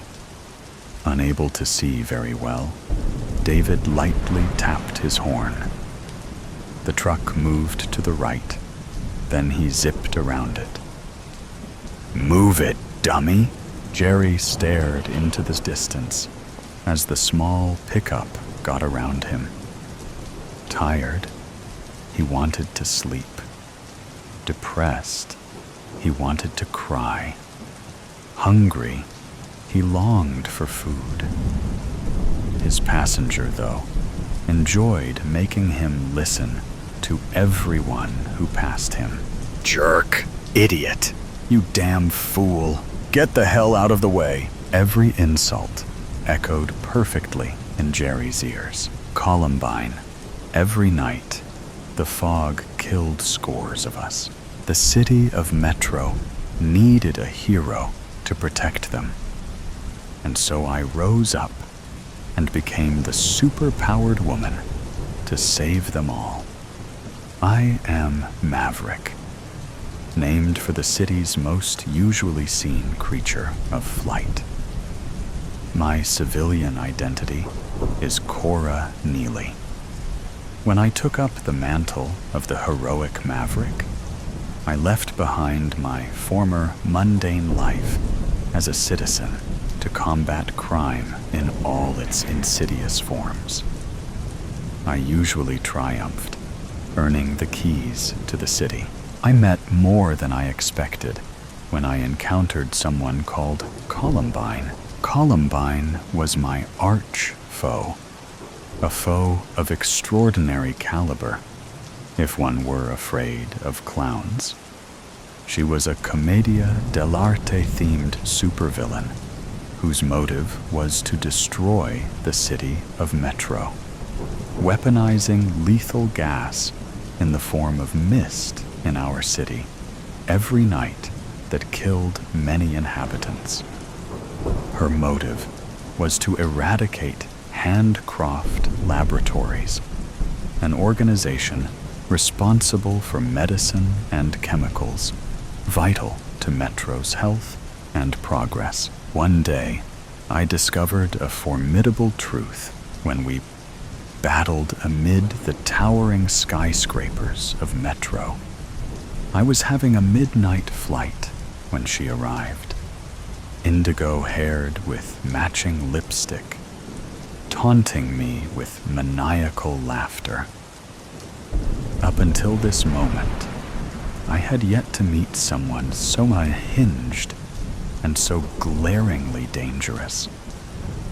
We would grow close in later years, but that night, the fight was for mutual detest as much as it was about survival. "The birdie's a long way from her nest," she said in a sing-songy voice. Columbine's face was contorted into a grimacing leer behind her clown half-mask. "Metro is mine to protect," I told her. "I hail from the faraway citadel of Celestion, where we have no tolerance for common criminals such as yourself. I dare you to fly, to fight. Come and stop me," she said, firing bullets at me. My wings deflected her shots. I swooped into the air with metallic wings, shedding my trench coat. Once I reached her level, on the rooftop where she stood, I lurched forward, holding her by the neck. She pivoted, slashing at me with an intricate dagger. I dodged the blows, my wings slicing through the air. Columbine freed herself from my wrenching grasp, and we continued our battle, parrying back and forth in a vicious dance of death. She danced a vile ballet throughout the rooftops, acrobatically dodging all of the blades that I slung at her. She stepped forward and cradled my jaw, speaking in a hushed tone. "Look how you're all alone in life, waiting for even more recognition for gift-wrapped victories that you never deserved," she said. "Join me. This wretched city could be ours if you let it." I wrestled myself away, shaking my head at her attempt to seduce me into defeat with her carefully chosen words. Columbine knew my weakness and wasn't afraid to use it against me. "You're wicked scum," I spat out. "Then die alone," she said. Was it true that she was truly insane? "Eeny, meeny, miny, mo," she whispered, bellowing the last word while firing more bullets at me from a vintage hand rifle. I deflected again and surged towards her, slicing her neck with my razor-sharp wing. She coughed, stumbling downward to the street below, feeling something akin to pity that I could not name. I descended and caught her, and we plummeted to the street. Columbine clutched at my collar. I leaned closer. With a trembling hang, she removed her mask to reveal patterns of acid lesions trailing from her forehead to her right jaw. There's something that you should know about Handcroft Labs. They're not the city's saving grace. They held me captive since infancy and experimented on me. They took away the closest thing I had to a father figure, disfigured my face. I'm the villain I am because of Handcroft. Stay far away. I was stunned. The same place that was about to provide an antidote to Columbine's venomous fog was what twisted her into something possibly past saving? Was she right? Unable to shake her words from my head, I flew to the nearest hospital, dropped her at the door, and set out to investigate her claims for myself. Columbine's civilian identity was that of a theatrical drama teacher. One afternoon, I visited her at her school and pleaded with her to cease the toxic nightly mist. She relented with downcast eyes. "What are you really here for?" she asked. "You," I said softly. "I want to make sure that you're all right after. Well, let's forget the homicidal pleasantries. I found out that you're right about Handcroft. Turns out that they're up to more harmful things than just university science projects. So, you believe me?" asked Columbine. "We'll see, but it's a start," I said. "Cora, listen to me. When this thing," she gestured to her mask, "this Columbine thing takes over, I can't control." "No worries," I said, trying to understand her in some way. "This city I used to put on a spectacle pits us against each other. It's outside both of our control." As time went on, we continued our game of fighting and alternately reconciling, with no conclusive winner every time. Sometimes I let her get away. Other times, she purposely ceased to slay me.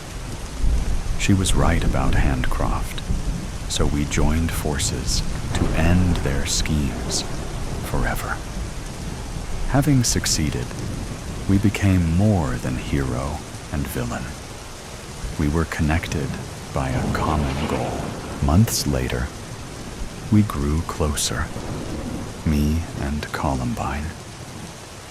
At one time, I woke up and got out of bed to find that she wasn't in my room anymore. There was a note. "Dear Cora, I can't keep up this charade anymore. I have to go after an enemy of yours on my own. I'm sorry. Columbine Claude XOXO." I wept for hours at losing someone I had fought alongside to save our city. When my tears ceased to fall, there was one thing I knew for certain: that I would hunt Columbine down from every corner of the earth until I found her. My search would continue. Late for rest. This story centers around death. "I'm late," she thought, as she ran for the bus. Her friends would say that was her life's motto. Amelia scrambled on the bus, trying not to jostle anyone.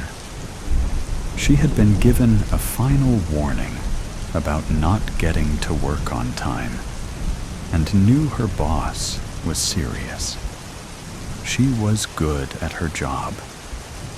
But this city had over 2 million people. She could be replaced. In fact, she was one of many autopsy technicians who were employed at her job. She enjoyed working with her colleagues and liked working under her supervisor. The problem was, on top of being a natural procrastinator, she was in school full-time while working full-time. But this was her last semester. Her goal was to become an ME. She had always been interested in true crime as a kid and spent her free time watching the ID channel. Her first interest was in forensic science because she wanted to investigate crime scenes. But death and dead bodies never bothered her, and she started working in the morgue as an undergrad, which spurred her interest in forensic pathology. It was then that she learned she was gifted in reading corpses. All those years of hearing about petechiae, cyanosis, and lividity became useful. She could read bodies like a book. That, combined with her proclivity for stockpiling information about diseases and murder, made her a veritable glossary of forensic pathology. Amelia was well liked at work because she was knowledgeable and friendly. Plus, she had a great work ethic while at work. It was outside of work that she struggled with procrastination. She just struggled to stay focused. If she had an assignment to do that required research, she'd end up going down rabbit holes on a side topic that caught her eye. She would know it's time to stop.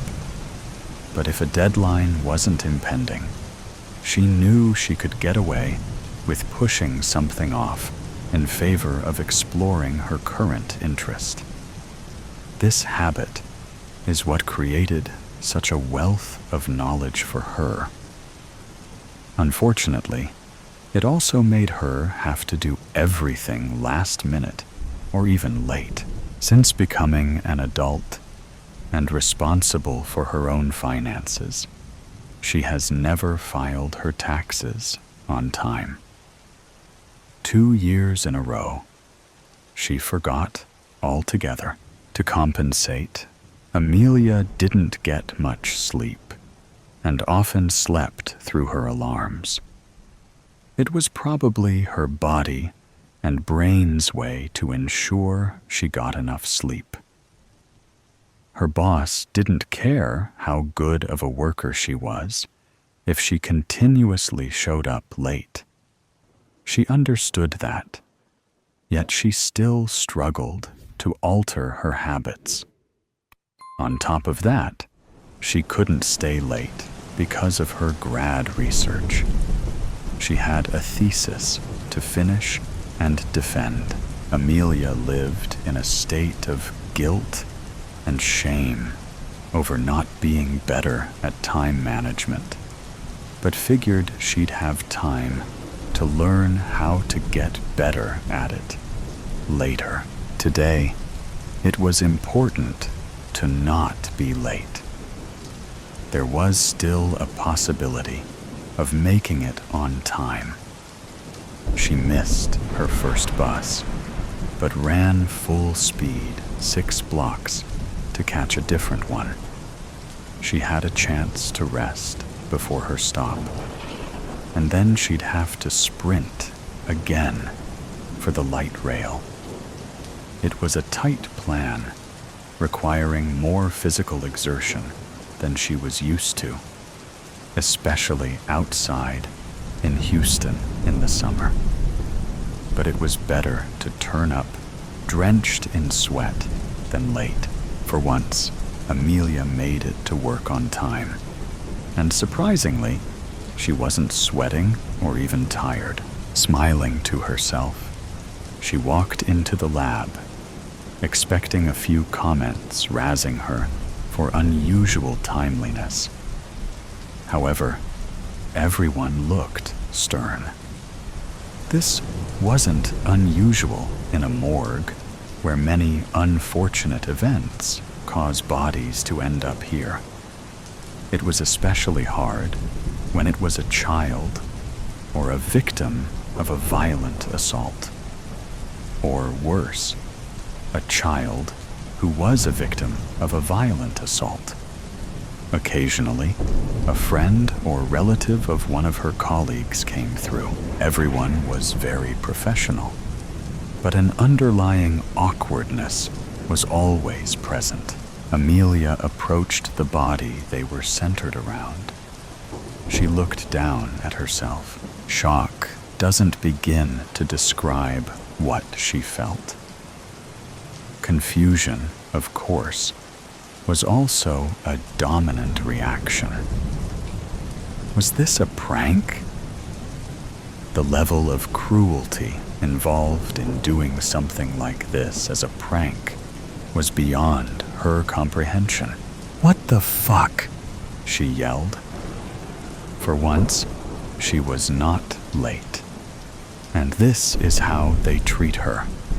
No one turned to look at her or even responded. "How the fuck did you do this?" Doubt started to flood in.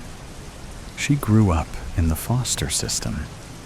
Did she have a sister she didn't know about? Did she have a twin? "Who is this?" she yelled as her frustration and fear grew.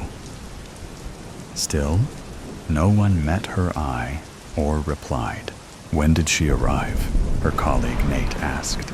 "Half an hour ago," Mike, her supervisor, replied. For once, she was early. "What the actual fuck, guys?" "You are going too far," she screamed. She liked these people. How could they be so cruel? Was this supposed to be some kind of lesson for her extreme tardiness?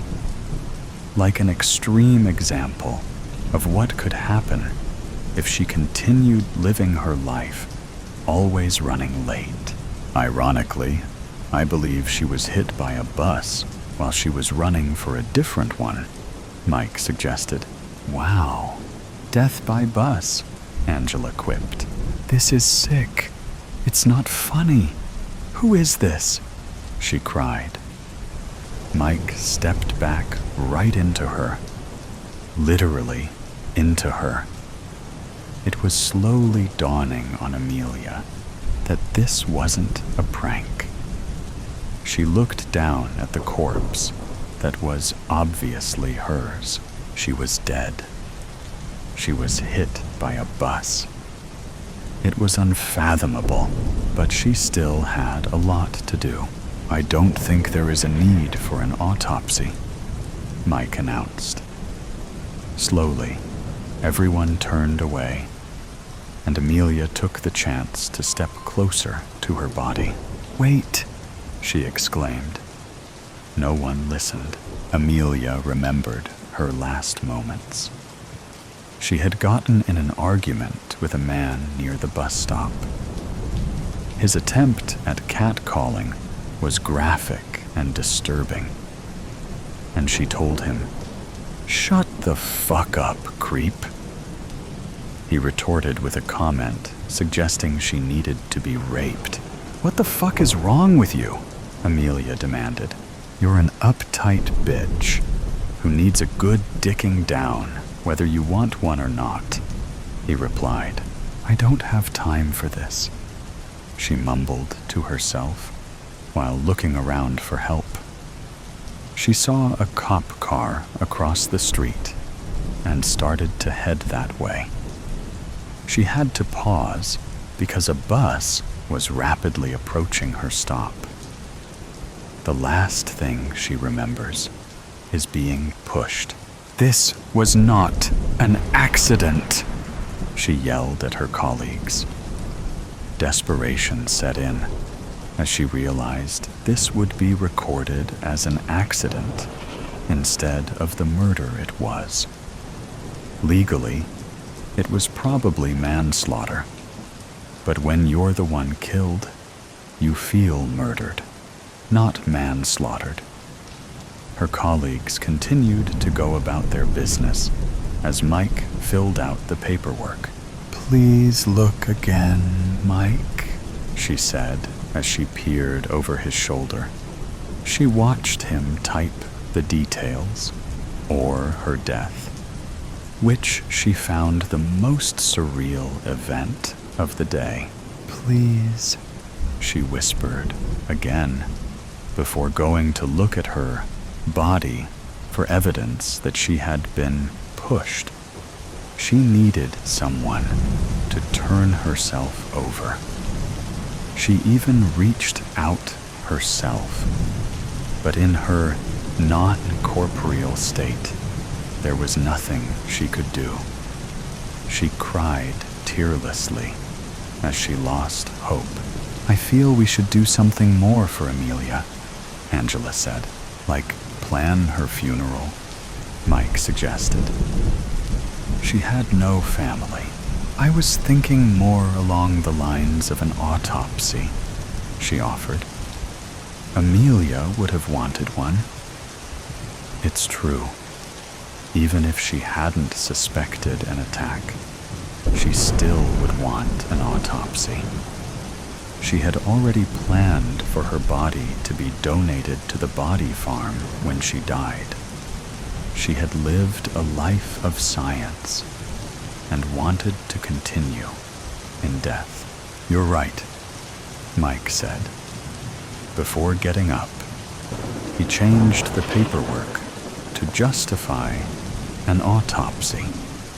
Amelia waited as patiently as she could until it happened. Her body was finally rolled over, and there were marks indicating that she wasn't just pushed, but punched in the back with 2 fists. "Holy shit," Angela remarked. Stunned, the whole team began discussing possibilities as Amelia felt herself being pulled away. "No, I don't want to go," she cried. This would be the final rabbit hole she'd ever go down, and the most important one to her. She fought against this invisible force tugging her away because her interest was piqued. She had to know that they solved this crime. The cops needed to know to look at security cameras so they could find this guy. She physically felt like she was in a game of tug of war, with her soul being the middle of the rope. Finally, one last tug pulled her away. There's at least one place she could not be late for: car radio. The silence is deafening. Finley stares at the empty slot where the radio should be. The hole in the center console mocks him. The engine roars and jumps to life. Finley laughs at the power and presses the gas pedal. The engine responds and races down the street. He sighs and shrugs off the silence. At least it's a nice car, he thinks to himself. Finley grips the steering wheel tighter and continues to drive. He's never driven a convertible before. The large amount of snacks sits in the passenger seat. 3 bags of chips, several candy bars, a meat stick, a couple of grape sodas, Red Bull, and an orange Gatorade are piled into a small mountain next to Finley. There is also $437 in his pocket. Finley glances at the convenience store in the rear view mirror as he drives away. The gun wasn't loaded, but the clerk behind the desk didn't need to know that. She graciously gives up her drawer in exchange for her life. Finley smiles as the memory of the robbery passes through his head again. "Everything in the drawer, now!" he shouts. The clerk cries, but nods in understanding and opens the register. Ding. This is much easier with a gun, thinks Finley. He grins under his mask. He holds the basket of snacks in his free hand and points the gun at the clerk. Ida is the name on her shirt. She's short with straight black hair and small eyes.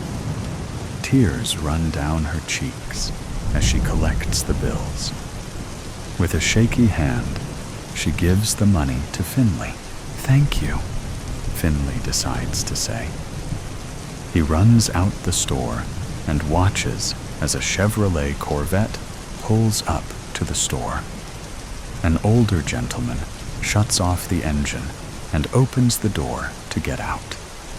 He sees the gun before he sees Finley. "Give me the keys," Finley says loudly to the man. The elderly man jumps in surprise and quickly hands the keys to Finley. Finley dumps the basket of snacks into the passenger seat, puts the car in reverse, and drives down the road. When he is clear of the scene, he pulls off his mask and tosses it on the floor. He goes to adjust the radio, but the dial isn't there. The whole compartment is empty. Finley is an average man with an average build. His curly locks meet his eyebrows and licks his earlobes. His eyes are wide and too big for his narrow face, close together with long lashes. Stubble on his chin creeps its way up to his sideburns. The long bridge of his nose flares into broad nostrils, and his big pink lips pushes out from his face. He has a birthmark in the shape of a small diamond under his left eye. His cheeks are freckled and covered with a thin layer of dirt. Finley prefers Xbox over PlayStation and drinks apple juice more than a grown man should. He hates roller coasters because he has to sit next to strangers. He loves school, but dropped out his senior year. Finley is passionate, creative, and extremely intelligent. Finley wasn't always a thief, but the worst in his life brings out the best in him. Did I forget to feed Edison? Finley thinks to himself. Edison is his pet goldfish, who spends his days in a sphere on Finley's nightstand. Finley's hamster died in a freak vacuum accident when he was in kindergarten, and since then, he was against pets. Edison was a prize Finley had reluctantly won at a carnival. So far, he's lasted over a year and tripled in size. Finley tugs nervously at his Iron Maiden shirt as he passes a cop. He checks his speed and cautiously pulls the seatbelt over his chest and clicks it into place. He thinks, "Don't pull me over, please." He isn't ready to deal with the police. He hasn't thought this far ahead. The officer turns left and into a gas station.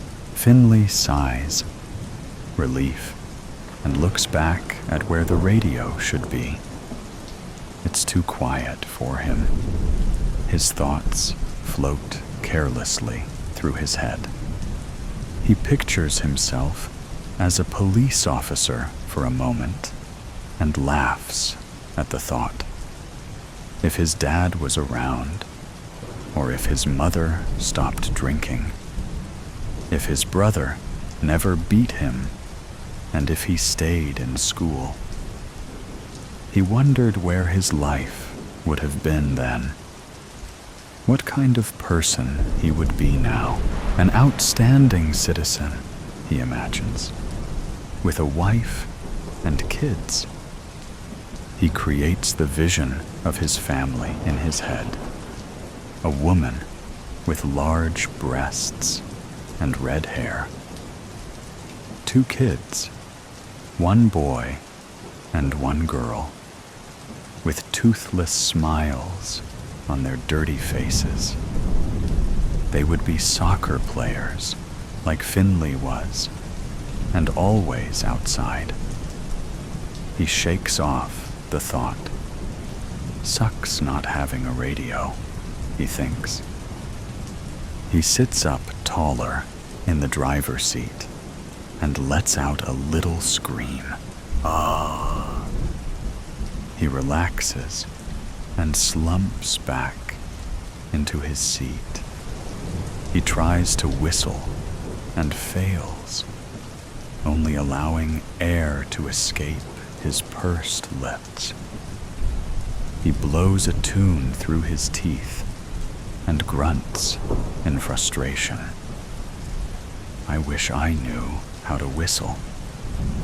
Both my parents could. Even Franklin can, he says in his head.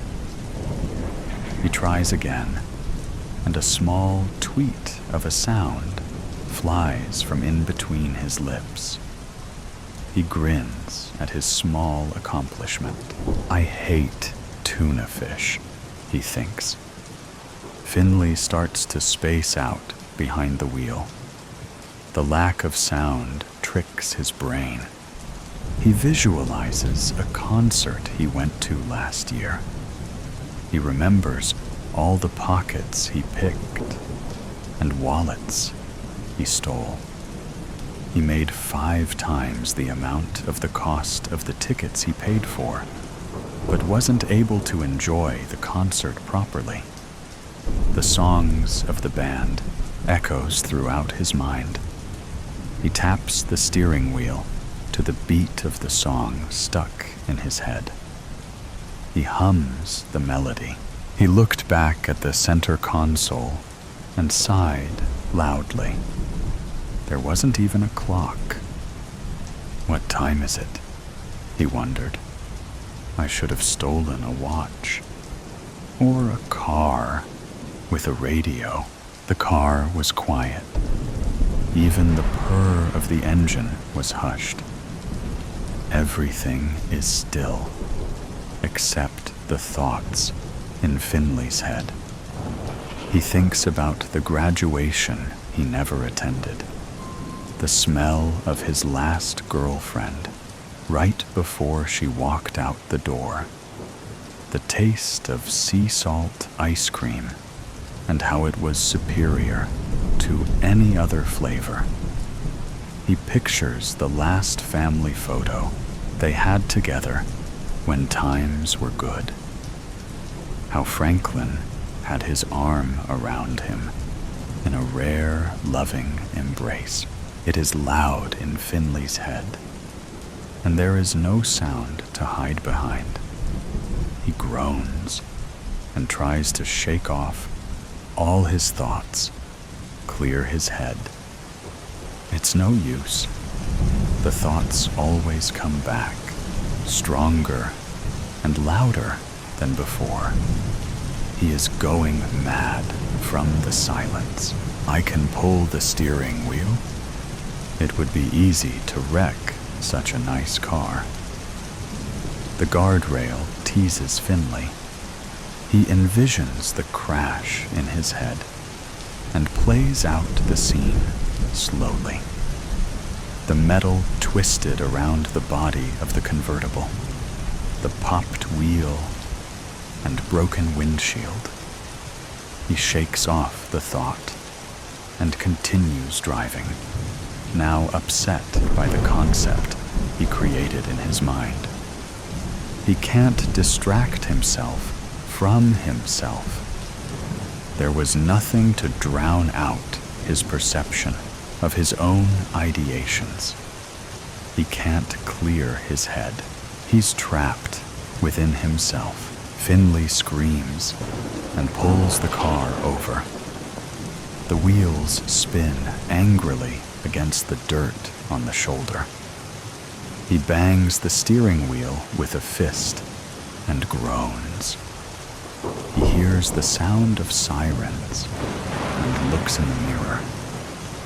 He didn't notice the police officer that pulled a U-turn at the last intersection. He didn't see the car behind him getting closer and closer. He watches as a police officer steps out of his squad car and aims a gun at his Corvette. Now what? This isn't part of his plan. He licks his lips and glares at his new challenge. He throws the car into drive and slams on the gas pedal. The car lurches forward and spins wildly back on the road. The cop calls it in and drives after Finley. The two-lane road was barren. The twists and turns makes Finley feel he was back on a roller coaster without the strangers.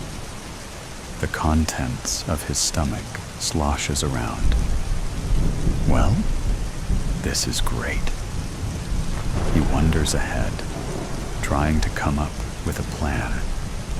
He didn't know these streets that well, and another police car pulls up alongside Finley. He kicks up the speed and lets out a yelp as the car responds. They race down the street. The sirens blare loudly. Finley watches as the police cars serve and drive around each other like synchronized swimmers after him. These guys are good, but not as good as me. I need to lose them. He thinks about car chase videos he's watched online and in movies. The bad guy always gets caught somehow, with some small mistake he plans to avoid. He turns down a dirt road quickly, but the cars behind don't falter and follow him. The dirt is slick on the wheels, and with the sharp turn, he flips the car. He curses himself as the car rolls into the ditch upside down. The sound of scrapping metal pierces his ears. It's quiet for a moment as the dust settles. He wasn't going to get caught. Especially now, they will find out exactly how many people he's robbed. He isn't planning on going to jail. Edison would miss him. "Step out of the vehicle with your hands in the air," the officer shouts, spit flying out of his mouth. They were behind open car doors, ready for Finley to react. Finley's heart races as his hands went for the unloaded gun. "You'll never take me alive, coppers," he shouts in his mind. He smiles. He was on the track and field team in high school. Surely he could outrun the police. He's done it before with success. He pushes the car door open, and without thinking, Finley hops out the car and runs, pointing the gun behind him. His feet slip on the loose gravel, but he collects himself and moves his feet fast underneath him. He takes 3 more steps away from the police, gun heavy in his hands. Bang! The silence is deafening. I dreamed of heaven. There's a smell to death. And I'm not talking about the stench of rotting fat and escaping gases. It's the smell of death's presence. It changes the air molecules to make them sour. They slice your nose as you inhale, and they grate against your skin as you walk through its cloud. The effect lingers. The more bodies, the more intense it is, like a heat map of last breaths. There wasn't a pure atom in the basement. It was suffocating. I was sitting against the wall, my dead eyes pointed to the sky, and my dropped chin pointed to Earth's core. My hands were blue, and my face was pale. My legs were twisted in such an uncomfortable way, but there was nothing I could do. Literally. I couldn't even breathe, because there was no breath to circulate, and my blood could no longer flow, because most of it was on the wall. So it seemed that I would be uncomfortable for eternity. But what's new? Even when I used to lay in the most comfortable position on a bed of clouds and fat puppies, it would only take an hour before I was forced to move again. Comfort is only a distant hope, after all, occasionally swooping down to give us a kiss on the cheek, only to fly away again. It offered a good chase, at least, but now it's gone, and it's never coming back. I can see its wings flap and flap, but its image only shrinks. Goodbye, little bird, and so my legs will stay. I don't even know who these people are next to me, beyond being an undesirable, of course. I always thought it would be my wife or children. Hell, even a neighbor in their place. But who are they? I don't know them.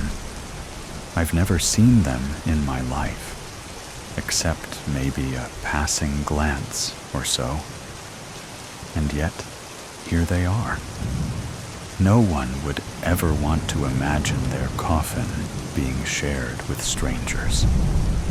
It's not fitting, I'll tell you that. And who pulled the trigger? I didn't recognize any of them either. When a man is put in such a position as I, isn't the smallest, most bare minimum honor you could give him is to at least let him see a familiar face before the black veil is draped. Even a simple photograph would suffice. Does their cruelty know no bounds? And what a disgusting day for it to happen. A clear, warm week ahead without a cloud on the radar. Yet they chose the only stormy day as the day. The rapping of the rain against the basement window was incredibly distracting, and all I had to do was stand still. I can't imagine the ruckus for the men with the job, but alas, it goes how it goes, just as it always does. Nothing new, nothing new. When my consciousness expired, there was a very bright light, just as you're told that you would see. It was like I was tied to the nose of a rushing train that was exiting a tunnel. I wasn't scared. I was intrigued, I suppose, but weary. It didn't seem like the light was growing as you'd expect, but it was still clear that we were bound to collide. And so we did. I then entered a still ocean, hovering over it, as if I was sitting on top of a floating rug. I looked around, and there was nothing that rose above the floor of shimmering water, completely level. I waited for some sort of figure to appear, an angel or guide, but no one came. I was alone. There was a thick white fog, more of a cream color, actually, and it was smothering everything, especially the horizon. The sky was the same color. I suppose it was more of a calm mist than a fog, if that makes sense. I stayed above the water, simply watching the mist, and I found myself entirely at peace. There was no tension or wonder. It felt right, natural, ethereal. Then the day succumbed to a wicked night. Everything was dark and ugly. But something in me knew everything was there, just as it was earlier. The water danced in an invisible moonlight, and due to the darkness, it was no longer water, but an eerie liquid. For the first time, I became aware of the possibility that the liquid might touch me, and it was terrifying. I couldn't say why. It's the same experience as seeing a familiar item in your bedroom turn into a demon when the lights go off. You know what it is and what it isn't, but you have nothing to prove it. And so, it was a demon. I found myself on the run again, but the reins were still out of my control. I soared through the dark mist to a sort of cave with a light echoing from its depths. Yet this light was only an illuminance in its vibrancy and not color. It was blacker than anything else in sight. You could shine the most intense beam of real-world light into the cave's exhaust, and the darkness would devour every ounce of it. There was no overshadowing its power. I was slurped into this cave like blood down a drain, and when I woke, I was surrounded by 4 things. They were human in their shape and size, but their faces and direct appearance were revolting, like bloody brain matter paired with the sensation of swallowing a razor blade. It's impossible to convey their grotesqueness, and they were in pain. They were suffering, whatever they were. I was lying flat on the cave floor, looking at them, all standing over me. They were studying me in teary-eyed horror. Just as I studied them, they were afraid and sad and grossed out. I was a brutal crime scene, and they were an innocent child.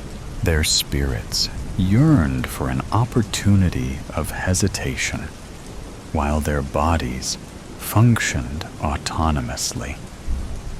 They lifted me up like I was in a stretcher. Then they carried me through the cave, mostly keeping their vision to their path of travel, but occasionally sneaking a glance against their will at whatever I was to them. They placed me on a cold table and backed off, fighting themselves to sever the tie between their eyes and me. Then they were gone. All I could see was a wet cave ceiling. I knew a figure was next to me. I closed my eyes. It rolled its feet as it moved along my left side, doing seemingly nothing other than being present and busy. I don't know if it wanted me to open my eyes. It dared me to, but I would never. The ringing of complete silence was giving me the feeling of a terrible migraine. I couldn't relax because the figure was there, so I stayed alert and ready, as if there were some sort of instructions to be heard or questions to be asked. But there were none. No sound, no feel, only dread. Something was coming. Something was going to happen. It was racing to me. But there was nothing outside of the expectation of it to tell me. The figure paced. I didn't know what the figure looked like, and I would never dare to satisfy that curiosity. It wanted me to see it so that it could punish me. Like a bully hovering in your peripheral vision, waiting for you to make eye contact so it could warrant abuse. But the figure, what abuse was in its arsenal? I was inflating with the shivers of dread, the heat of its vibrations cooking me like a bowl of popcorn. The figure was by my feet, my unprotected, naked feet. It wasn't doing anything yet, but of course, it was getting ready for something. Something big. I never realized how soft and sensitive the skin on my feet was until then. I expected the Lord to be here, but he wasn't. What are the rules if the rules I lived by didn't work? I don't even know if I had skin or a body or anything other than my perception. I would never open my eyes to see. If my skin was still attached, it must have shaken itself loose by now. Trembles of this magnitude would bring down even the strongest city. It's on my right side now. What's it doing there? Why there? My left side is empty, exposed, naked. There's fidgeting behind me. Metallic clinking, shuffling. But it's delicate and gentle. There's no rush to it, like an assassin taking his time to thread on a suppressor.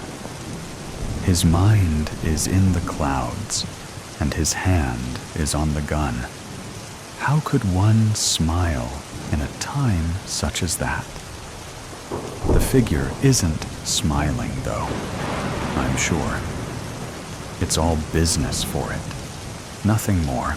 A freezing chill tickles my scalp, near where the figure is hovering. What is it doing? Wait. It left.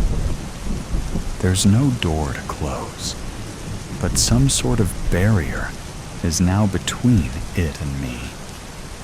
It's gone, but I can still feel it moving through the cave, as if I have a map of its layout. I'm alone. My eyes will stay shut. I've decided it. I'm not risking it, not for anything. it'll come back. The figure, it'll come back without a doubt. It's getting something for me. I know it. But what? Or is that it? Is it done? Or will there be more? Has it even started yet? What is it? I don't know anything, but I know enough to not be ignorant. There's something coming. It's on its way. But why am I here? What is here? Does everyone go here? Oh, it's back. The figure is back. Veil of night. I've said too much, Caroline exclaimed. She snatched her rain-soaked black denim jacket from the chair and turned to go. Caroline, wait! Hank caught her hand. Her slender fingers felt chill and damp against his. You can't expect me to believe. No, she murmured. No one would. And that's the point. It was useless even coming here. I don't know why I did. Hank squeezed her limp fingers, giving them a shake. Please, let's start over, he said, motioning for her to sit again. This cult, it's a coven. The Sisterhood of Unhallowed Light. She fidgeted with a lock of damp, auburn hair stuck to her pale forehead. Right, the Sisterhood. So, a few women who get together and play at witchcraft? There are 12. They wanted me to join, and I thought I wanted that too. But Caroline caught her bottom lip between her teeth.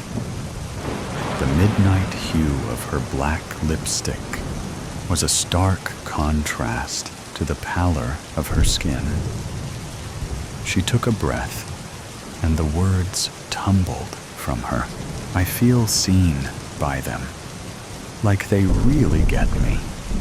They accept me. They celebrate me, just as I am. And what they offer, the sense of belonging, the knowledge, power. I thought, why shouldn't I?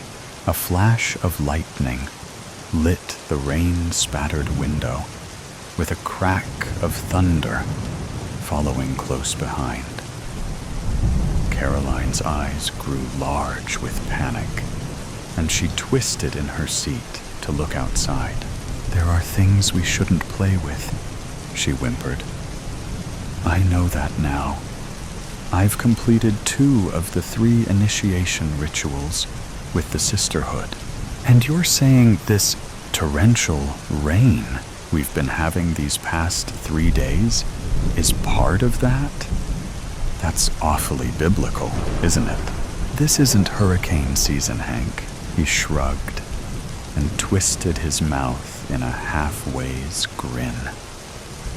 With weather patterns these days, who can tell what season it is anymore? It was me. It was the Sisterhood. It's part of the ritual, part of the summoning. Coincidence, that's all. She clutched his arm where the sleeve of his t-shirt ended, digging her cold, clammy fingers into his bicep, and pleaded. You wouldn't say that if you knew what I've done, what I've gone through to make this happen. Caroline, she let go of Hank's arm and fumbled with the top buttons of her black shirt. Yanking one half of it to her left side, she exposed part of her chest. A long vertical slash was bisected by a shorter one, forming an inverted cross over her heart. The 2 slashes stood out as angry purplish-red marks on her otherwise smooth, pale flesh, and were knitted together with black stitches. They made me promise my heart to Valthus, the formless entity of writhing darkness whom they worship. Hank stared for a moment, then sputtered. Valthus? Your heart? Come on, Caroline. What? Am I supposed to believe they've cut out your heart? Isn't it usually the soul these sort of fanatics are after? Caroline grasped Hank's fingers in her trembling hand and placed his palm over the wound on her chest. Her skin was unnaturally cool. He held his hand there for a moment, then brought his fingers up to her throat, feeling for a pulse. Another clap of thunder startled them both. Hank pulled his hand from Caroline's neck. He stared at her in disbelief, saying, "This is some kind of joke. A prank. It's not real. How could you be here telling me all this if they've taken out your heart?" "I don't know," she sobbed. "But I think I've made an awful mistake. You've got to help me. Promise you won't let them take me." "No, of course not. Where would they take you anyway? A hospital? It's an abandoned old church, Blackthorn Chapel. They want to take me there for the final ritual," Caroline said. "To complete the summoning of Valthus, they need to make an offering of the heart. But aren't you supposed to be joining them? Becoming one of their coven? This sounds more like a sacrifice." "Yes, it does. They told me it was my initiation. But..." Caroline trailed off, turning to stare at the rain beating against the window. In a low whisper, she continued, "Now I'm not so sure. That's why I'm frightened." The blinding flash of light lit up the nearby window, and a deafening roar of thunder shook the house. A loud crash followed. Nearby, a car horn began sounding, repeating its alarm annoyingly. Hank leapt to his feet and crossed the room to look outside. Christ, that was close. The tree next door has split nearly in two. Some of its limbs have fallen over a few cars on the street. The lights inside the house flickered. Once, twice, and a third time before plunging them into darkness. "I'll get some candles," Hank said, cursing as he caught his toe on some piece of furniture. He fumbled his way to the kitchen. "Just need to find my phone so I can light the way." One more thunderclap boomed overhead. A sudden blast of wind swirled through the house. Footsteps pounded across the floor. Caroline shrieked, and there were sounds of a struggle from the other room. "No!" Caroline cried out. "I won't go! Hank, don't let them take me." Hank stumbled from the kitchen and could see down the hallway to the front door. It was swung wide open, and the wind and rain swept through in howling gusts. "Caroline?" Hank called out. He heard glass shattering all around him. The back of his head felt like an explosion had gone off, and the world tilted and shifted into slow motion. Hank sank to his knees. His vision was filled with a combination of swirling stars and inky blackness. The sounds of frantic struggle moved away from him as his hands slapped the carpeted floor. He struggled to breathe and clear his sight as he held himself from pitching forward onto his face. "Caroline!" he shouted. His head throbbed viciously, and he thought he might be sick. From outside, he heard car doors slamming, and a vehicle roared to life. He struggled to his feet and made it to the front door. Through the sheets of rain, he saw the burning glow of red tail lights receding down his street.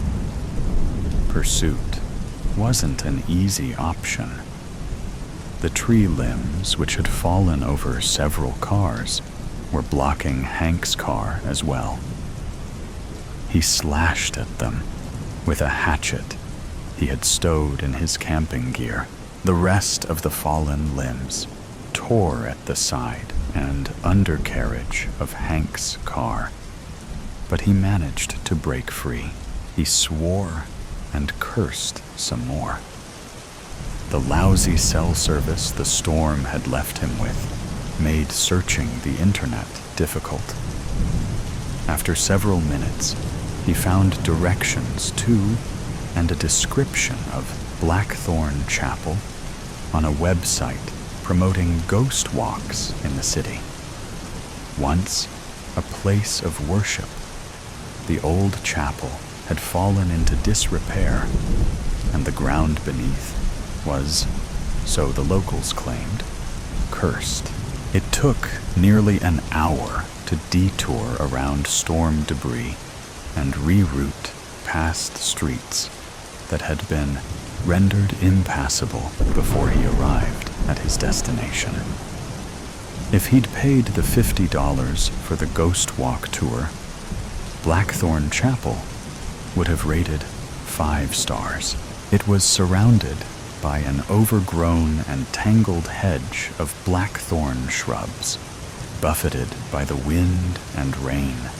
The gnarled limbs seemed to claw at the twilit sky, as though grasping at something unseen. The crumbling stone walls were cracked and weathered.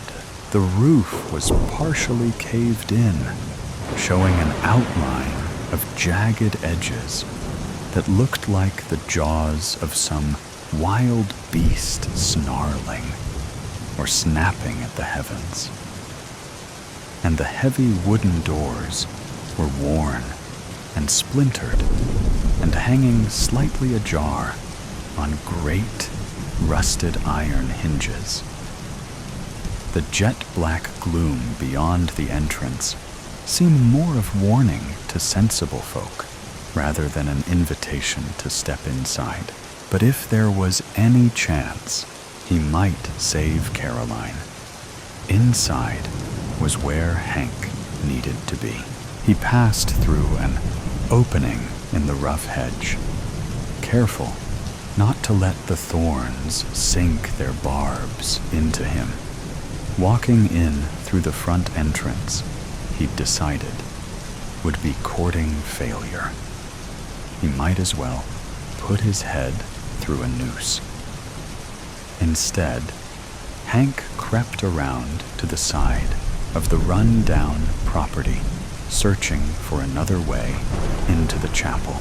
Lightning lit the horizon several miles off. The brief flash revealed to him that he was creeping through a graveyard, which was part of the chapel grounds. Most of the headstones were crooked, sinking into the ground. Some had fallen or been knocked over. Many lay half-buried in tufted humps of wild grass. With a sense of dread, he picked his way carefully through the tangle of ancient stones and grass until he was out of the graveyard and could lean against the chapel wall. His heart was pounding as he panted silently, trying to catch his breath. Above the howling of the storm, a sound caught his ear. Soft at first, but regular, insistent, and coming from inside the chapel. Hank strained to make out what he was hearing. It was definitely chanting of some sort. Hank edged along the stone wall to the back of the crumbling old building. The ground sloped down, revealing the foundations of the chapel. He spotted a break in the wall and rushed to it. It was a narrow space, but large enough, he felt, to squeeze inside. Before he did so, Hank hefted the hatchet in his hand. He couldn't imagine actually using it to hack away at some unseen coven member. That would be slasher movie extreme. He twisted it around in his hand so that the square end faced out, becoming his weapon. He sucked in a few deep breaths, questioning his sanity. Then he scraped and squeezed his way through the narrow space. Feeling his way around in the dark, Hank discovered a series of long wooden boxes. Great, he thought. Could this night get any spookier? He'd found his way into the crypt. It took him a few minutes to pick his way around, but he eventually found a set of stairs leading to the proper part of the chapel. This was one of the cloisters, or side chapels. The chanting was more distinct. He could make out the words, "Valthis, Valthis, veil of night, drown the stars, consume the light from the maw, where silence dies, open now your 1,000 eyes." He edged carefully toward a gap in the wall, which entered into the chapel's nave. There were broken pews scattered throughout the space, casting long shadows from the candles, which lit up the altar at the front. Shadow deep and shadow wide, stretch the fold, let worlds collide. What was whole? Let it decca, let the void now have its way. He saw Carolyn, bound and gagged. She was wide-eyed and frantic, struggling to break free of her bonds. Unseen horror, whispered breath, we call you forth. We offer death. One by one, we fade. We kneel, take our names. Unmake us real. A quick count revealed only 8 figures in hooded robes surrounding Caroline. He thought she'd said they were 12 in number. But this would be better odds. Hank hefted the hatchet in his hand one more time, feeling as confident as a person could ever be faced with such a scene. He took one step forward, but that was as far as he got. He was grasped from behind, his arms, legs, and even his torso in the grip of unseen talon-like hands. With swift force, they pulled him backwards, throwing him off balance. A ragged cloth was pressed over his nose and mouth. He struggled and tried to scream. Then blackness engulfed him. When he came to, Hank found he was now stretched out over the altar. His hands and feet were bound. Looking up, he could see eerie shadows playing across the vaulted arch above. "I'm sorry, Hank," Caroline said. "I had to do it. He snapped his head around in the direction of her voice and saw she was standing to his left. She held a long, curved dagger in her hands. The other coven members, all 12 of them now, were surrounding him. We needed a heart to complete my initiation and call down Valthis. He thought he'd known fear earlier in his pursuit of Caroline's attackers. Now, a choking sensation that felt like ice was spreading through his chest. In his head, Hank shouted Caroline's name, but the gag in his mouth prevented him from getting that or any other words that followed out. The coven members began to chant once more, "Valthis, Valthis, veil of night, drown the stars, consume the light." The whisper in the city. The dark skeletons of skyscrapers stretched into the twilight sky. I trudged along an empty street, my feet dragging through the damp sand, leaving deep grooves behind me. How long had I been here? I couldn't tell. The overcast horizon was slowly growing lighter, the mist thinning with each passing moment.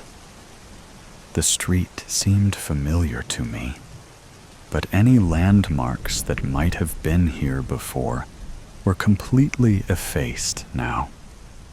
Everything around me was falling apart, disintegrating into sand that covered every inch of the ground. Suddenly, a soft, faint whisper came from somewhere in the distance.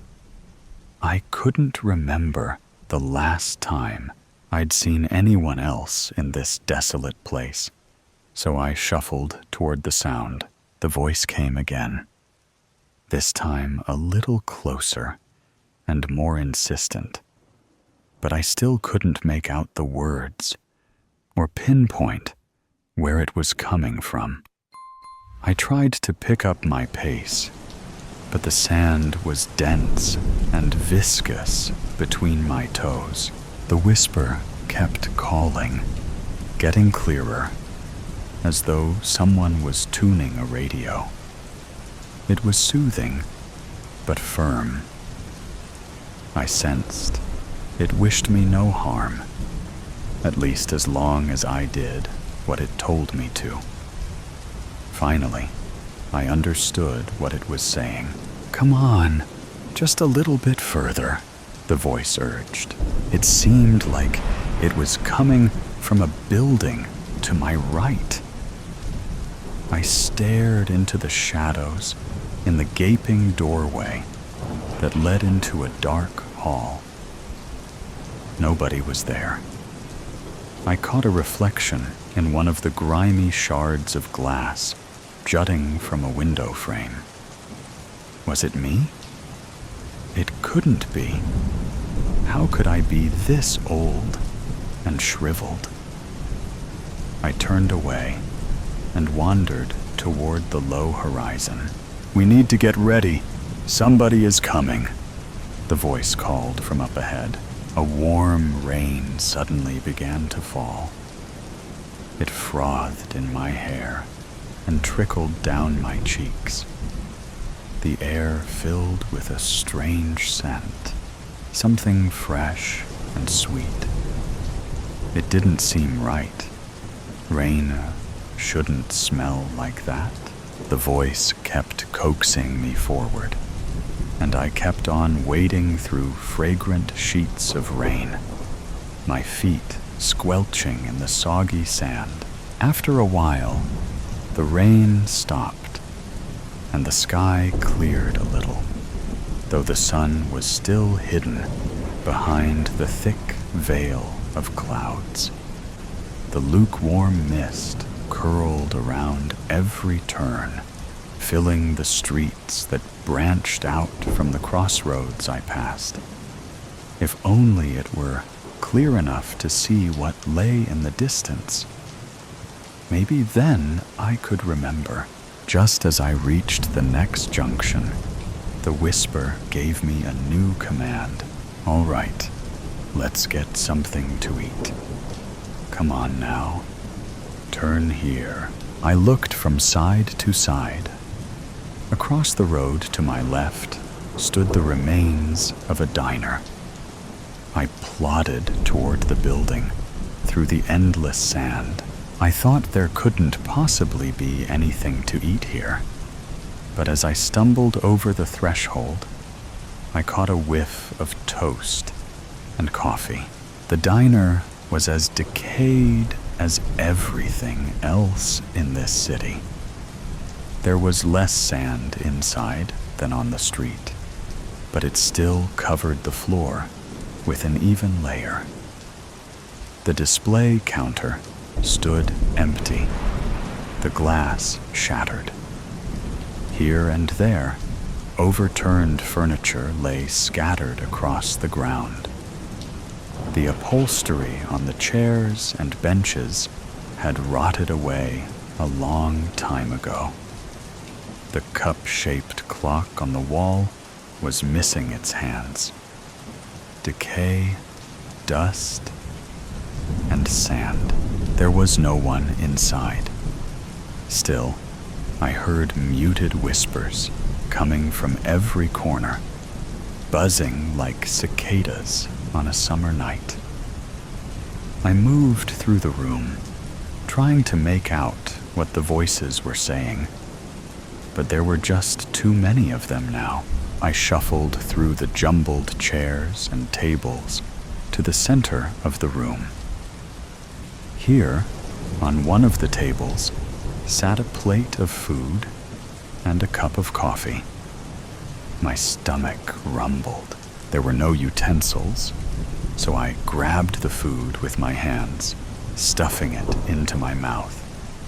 The toast was crunchy on the outside and soft on the inside.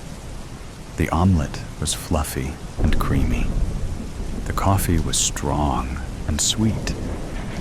How long had it been since I had last eaten anything? I wasn't sure. It felt like ages. Suddenly, the air around me shimmered as though in a heat haze. The dilapidated diner faded away, and I found myself in a warm, sunlit kitchen. Light wood furniture, a crisp tablecloth, plates with delicate flower patterns on the rim. A woman stood in front of the stove. Her hair fell in neat waves, and she wore a light blue fit and flare dress. She turned to me and smiled. "Georgie, would you like another piece of toast?" she asked. Was she talking to me? Was that my name?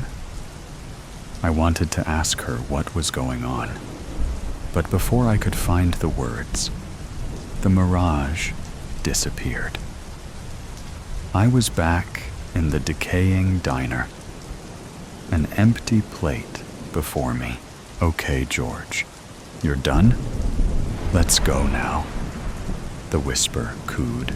I followed the voice back into the street. It kept urging me forward with its bright, incessant tone. Well, at least now I knew my name. But all the other questions still whirled in my head. What did the voice want from me? Where was I going? How long had I been here? Who was I? Really, it felt like this mess in my head would boil over, washing away all this dirty sand and all the debris of this dead city. I gritted my teeth, clenched my fists, and plowed forward. At last, the road led me to a park. Patches of grass poked through the sand. The trees, covered in yellow and red leaves, peeked through the fog, taunting me. A path lined with benches led into the mist. All right, let's sit down here. I settled onto the nearest bench. Quiet fragments of music fluttered to me from somewhere far away. The sound was comforting, familiar. The voice hummed around me for a moment before fading into the background. The music grew louder and steadier. I thought I recognized the melody, but couldn't quite put my finger on it. It reminded me of someone I used to miss. I sat alone, enveloped by the soothing blanket of music, staring at the colorful trees before me. Bit by bit, my angst and frustration melted away. After a while, I heard the whispers again. The voice that had been guiding me was talking to somebody else now. The new voice seemed familiar, like I'd heard it sometime long ago, in another life. I felt a movement in the air beside me. Someone touched my hand. Dad? Dad, it's me. Child. The small room was tidy and clean. As nice as a room in such a facility could be. The curtains were open, and you could see a small park colored in gold and red by the approaching cold. An old jazz standard was flowing from the player in the corner. A woman sat on a stool beside an armchair where an old, frail man rested. She held his hand. "I'm sorry, Miss Ross. He's not having a good day today," a nurse said gently from behind the armchair. To be honest, they're few and far between now, and it's hard to say how many more he'll have. I know, but it's still so hard. It's like he's wandering further and further away, the woman said, wiping the corner of her eye. Dad, it's Katie. I'm here." His dry, thin fingers tightened around hers. So today's story has come to an end. Or perhaps it never really ended. There are mysteries still there, questions still unanswered, and sometimes things that seem to only exist in stories can creep into reality in unexpected ways. Are you sure that when you turn off the sound, everything around you will still be normal as before? Or is there something watching you? Either way, always remember that these are just stories, or at least we want to believe that they are. If you like moments of suspense, tension, and breathlessness, don't forget to follow me so you don't miss the next stories. And next time, when you come back, make sure you are ready, because what awaits you may be even scarier than you thought. See you again if you still have the courage to continue listening.